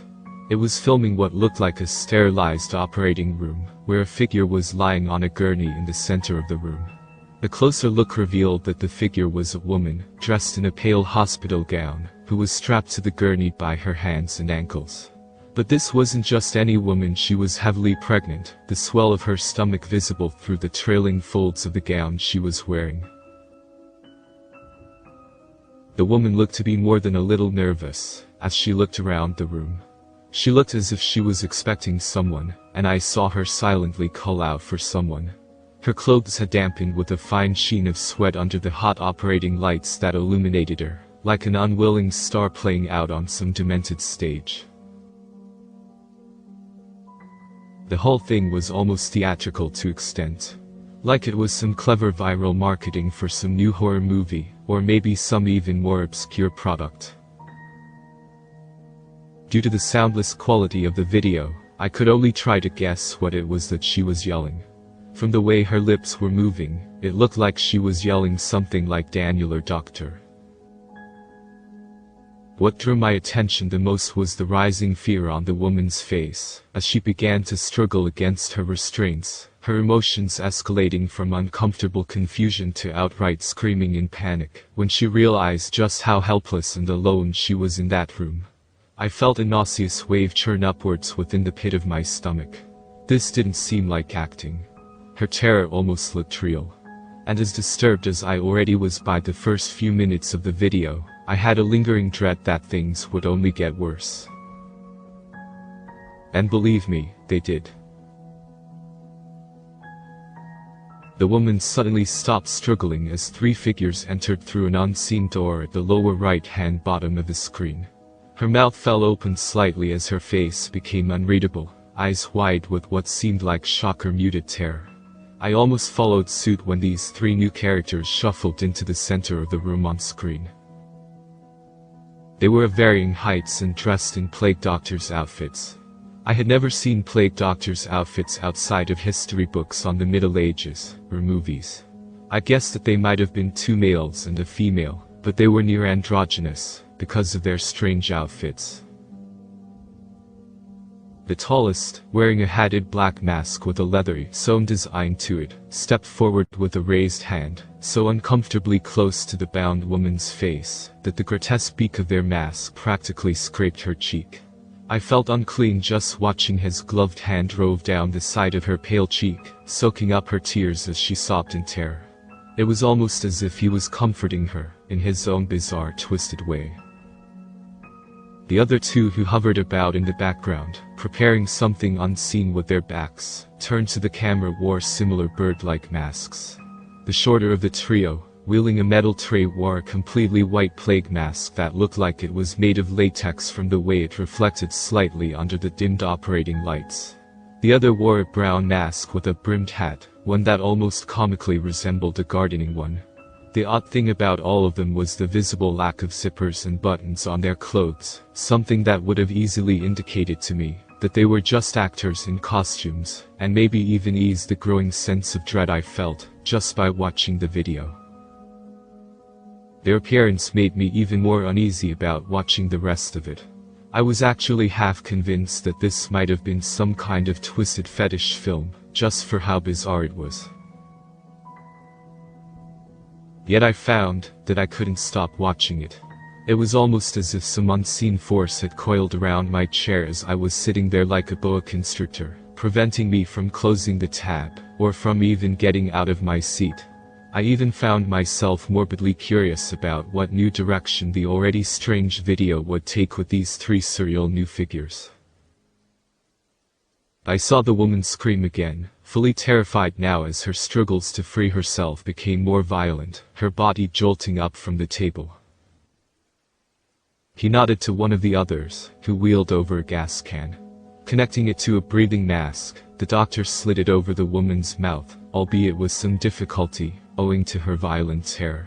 Soon, the woman's limbs grew limp against her captor as the gas began to take effect. Her eyes lolled to the back of her sockets as she slowly and tortuously lapsed into unconsciousness.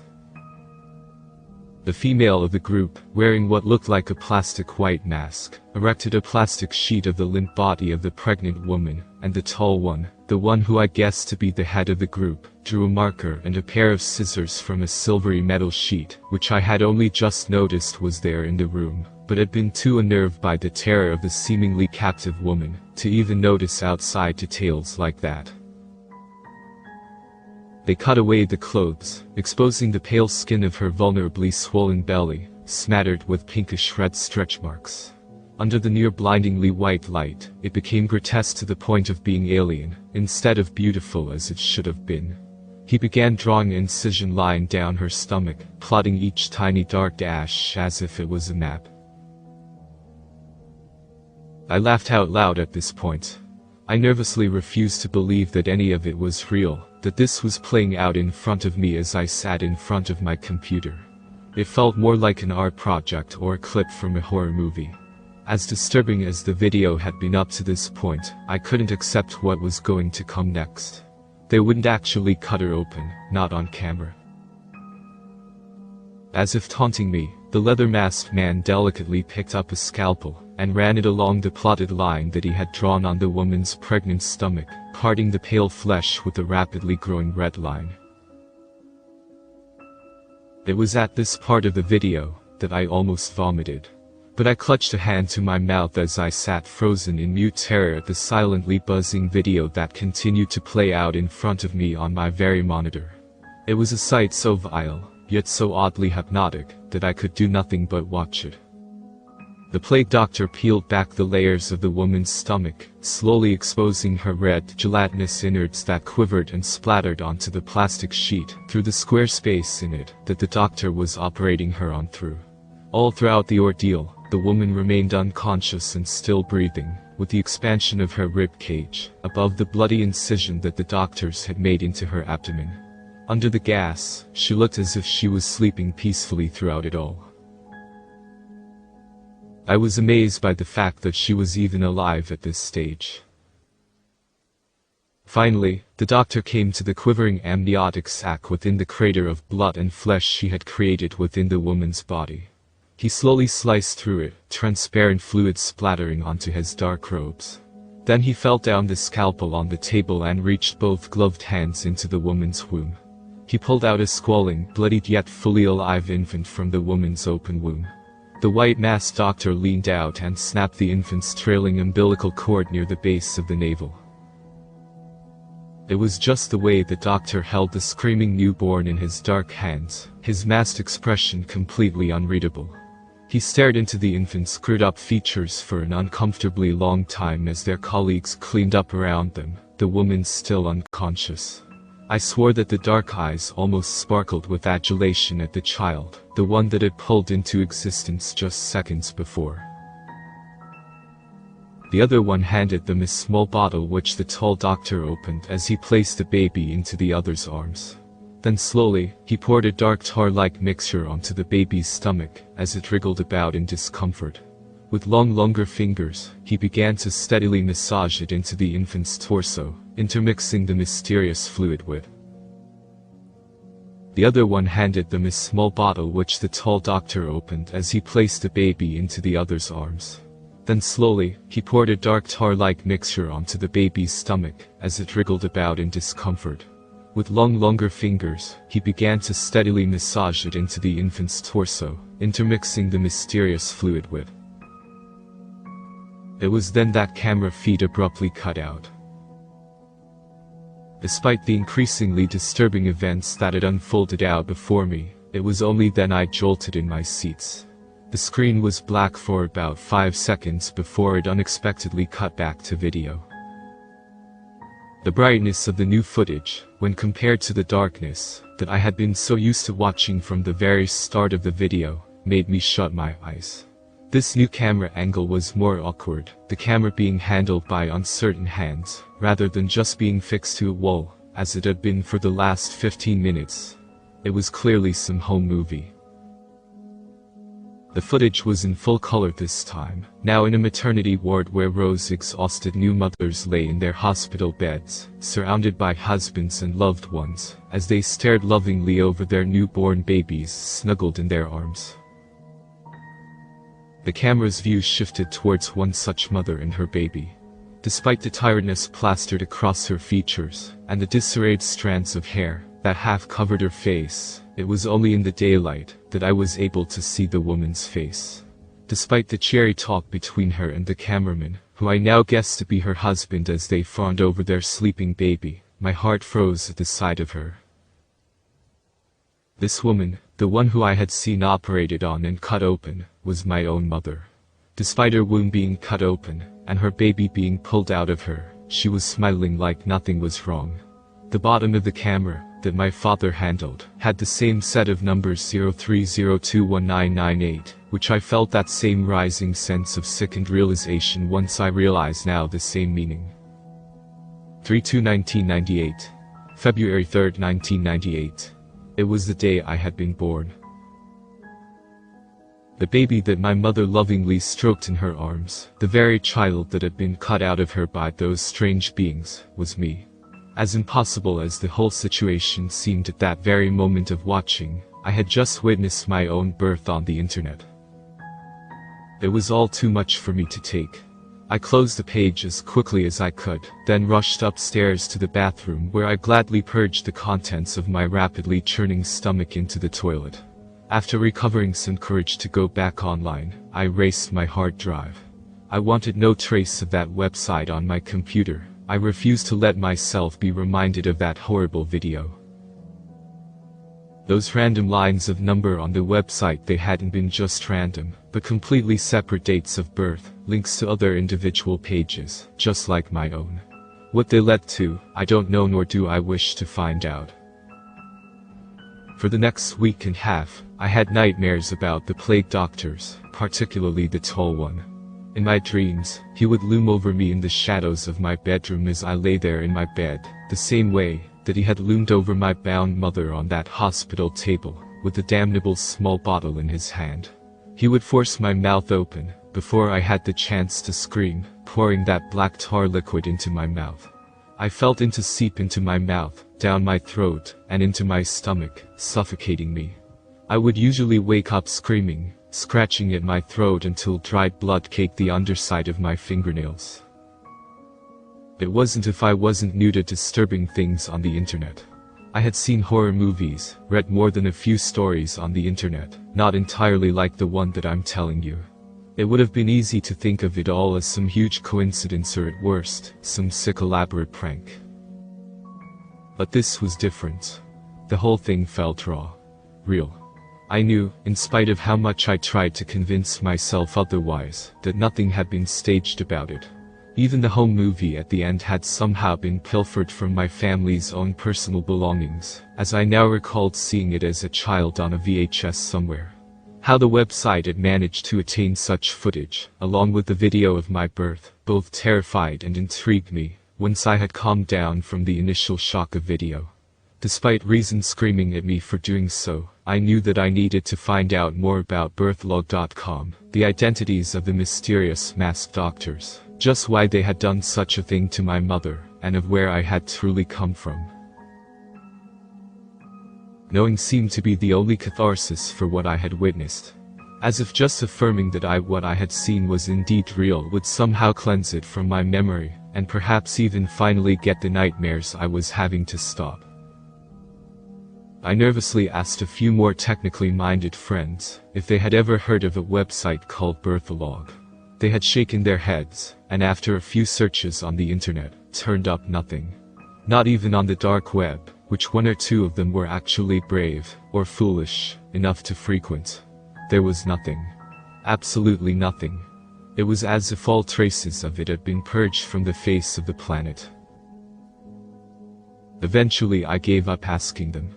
I decided then and there that the only other time I ever wanted to see that plague doctor again was in my own nightmares. I never spoke to my mother directly about it, for fear of bringing up any hidden memories within her psyche, but I did inquire about the exact circumstances of my birth with her, as way of working around the subject. What hospital was I born in, at what time, and how was I delivered?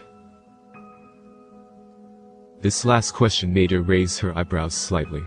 She admitted that my delivery had been a difficult one, and that the doctors had given her a cesarean. Apparently my umbilical cord had become entangled around my neck during delivery, and cutting open my mother's womb, and removing me was the only way to save me from potential strangulation. My mother's eyes seemed to glaze over with memory. Even though she smiled, there was a trace of fear on her face. She seemed almost lost in a trance as her features scrunched up, trying to remember. But it was as if she was desperately trying to remember something, but had found the clarity of what had once been vivid memories suddenly fogged over. I watched with a burning dread in my throat, remembering the plague doctor's slow sedation of her. She shook her head, trying to shrug off what she thought was just forgetfulness. But I saw the smile she wore was only for me, her expression more unnerved than she had been just a few minutes ago. I still have the scars, she sighed mirthfully, but it was all worth it to have you. My mother then smiled up at me, like nothing had ever been wrong. That was the last time I ever discussed the circumstances of my birth with her. Take this as a cautionary tale if you will. I still have no idea what the hell to make of it, but I prefer not to think about it now. The scars of the videos still run deep through me, engraved into my very consciousness. I know that I can never forget the trauma of what I now know, but try to live with it every day. I've never been one to preach about anything, but I think it's advisable not to dig too deep while searching on the internet, because you can only dig so deep before you uncover something that you know you were never supposed to. Believe me, I know. And I'm trying very hard to forget.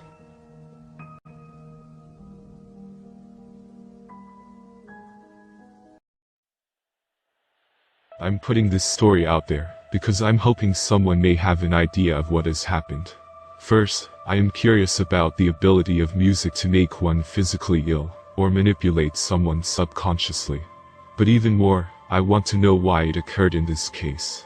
It all started with a birthday gift. I have a friend, Angela Chong. His birthday was coming up. I wanted to get her something nice, but my lack of personal organization left me scrambling. Fortunately, we live in a world of modern technology. I logged on and did a quick search. I had one good idea, and eBay was there to deliver. Angie is a big fan of K-pop, and her favorite group is Red Velvet, which also happens to be my favorite kind of cake. Well, you can find songs and albums on digital media relatively easily. The physical albums usually have special editions, like posters and books, not to mention the collecting value. And I was pleased to find a Red Velvet Summer Magic album for a much cheaper price than most of the other listings. It also happened to be a special Kang Sul-gai edition, which was Angie's favorite member. The Summer Magic album was released with multiple versions, a regular edition, and one for each member, with the special member editions being limited in release. I immediately ordered the album, and then hoped it would arrive in time. It arrived the morning of her birthday, by no means a guarantee with the postal service. The album was new and unopened, just like the listing had promised. I wrapped it up and delivered it by hand. Angie wasn't having a party until the weekend, but I wanted to deliver the gift on her birthday. Besides, she didn't want presents at her party. She was quite happy with the gift, so happy she hugged me, which meant she was very excited. Happy that the gift had been so well received, despite nearly forgetting to do anything at all. I returned home with a light step and played video games till late. The next few days I didn't have much contact with Angie, but arrived at her party ready to play games and get hammered. After about half an hour of losing friendships over video games and drinking some beer, I made my way to find another drink.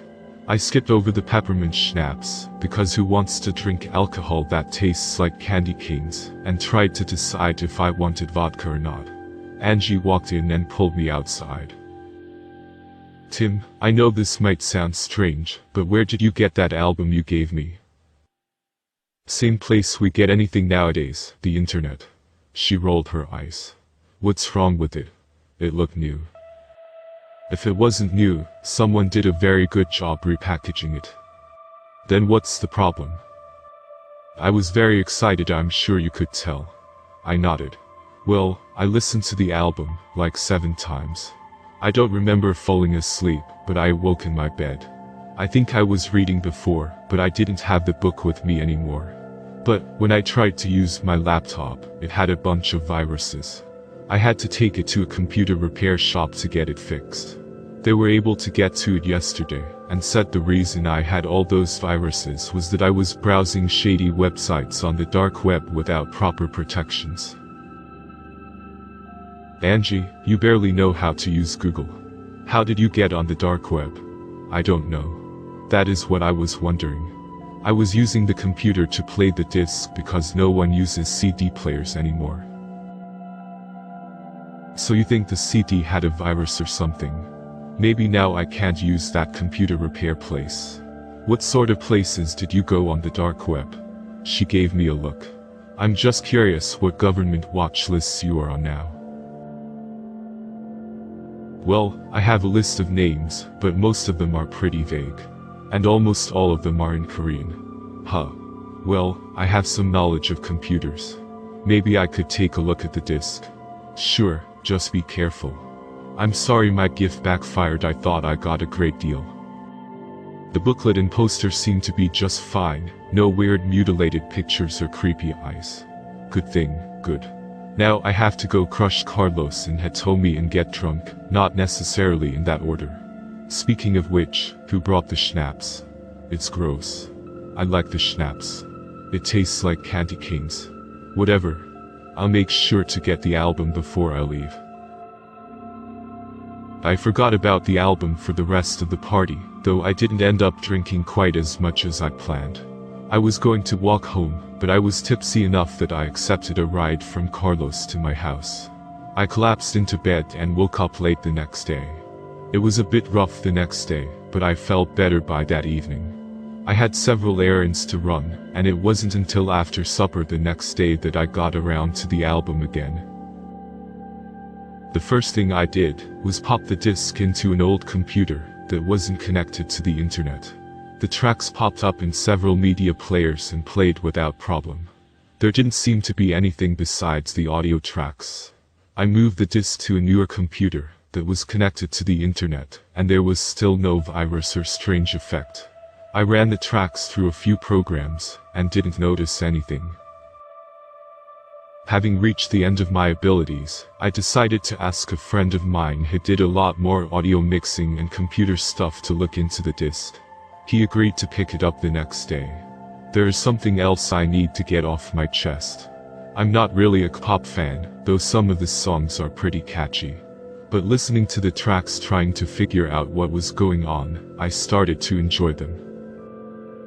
I put the disc into an old CD player that was still kicking around and put it on repeat, and then got to work on my other hobby, painting miniatures. I got deep into the painting, and before I knew it, several hours and a good many repeats later, I woke up in the bathtub. It was a surprise to me too, though I have blacked out drinking at least once.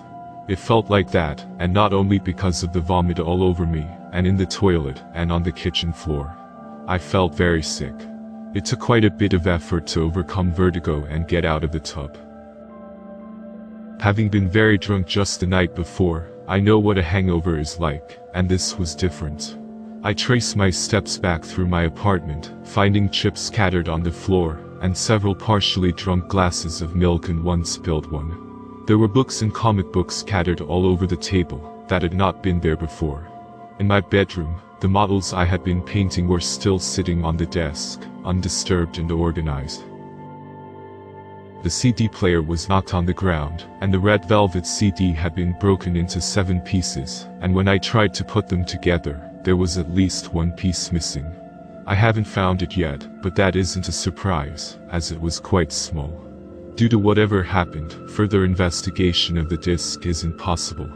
The next couple of nights I had very strange dreams, nothing specific I can remember, just a strange feeling of being off when I woke up, and memories of strange twisting blackness and limbs and faces that don't move and look right. And I guess that is everything. I got the list of sites from Angie, and managed to translate the names, and I'm not sure what they are, and I don't feel safe trying to visit them myself, even with some precautions. They have names like Green Dragon, Jeju Fantasy League, and Bad March Mushrooms. I'm curious if any of you have had similar experiences with other music albums, or have gotten sick from music. I think there is something here, but I don't know what it is. And if you were wondering, I bought Angie the full digital album, and it doesn't make people sick, so you can safely listen to all the Red Velvet you want without a problem.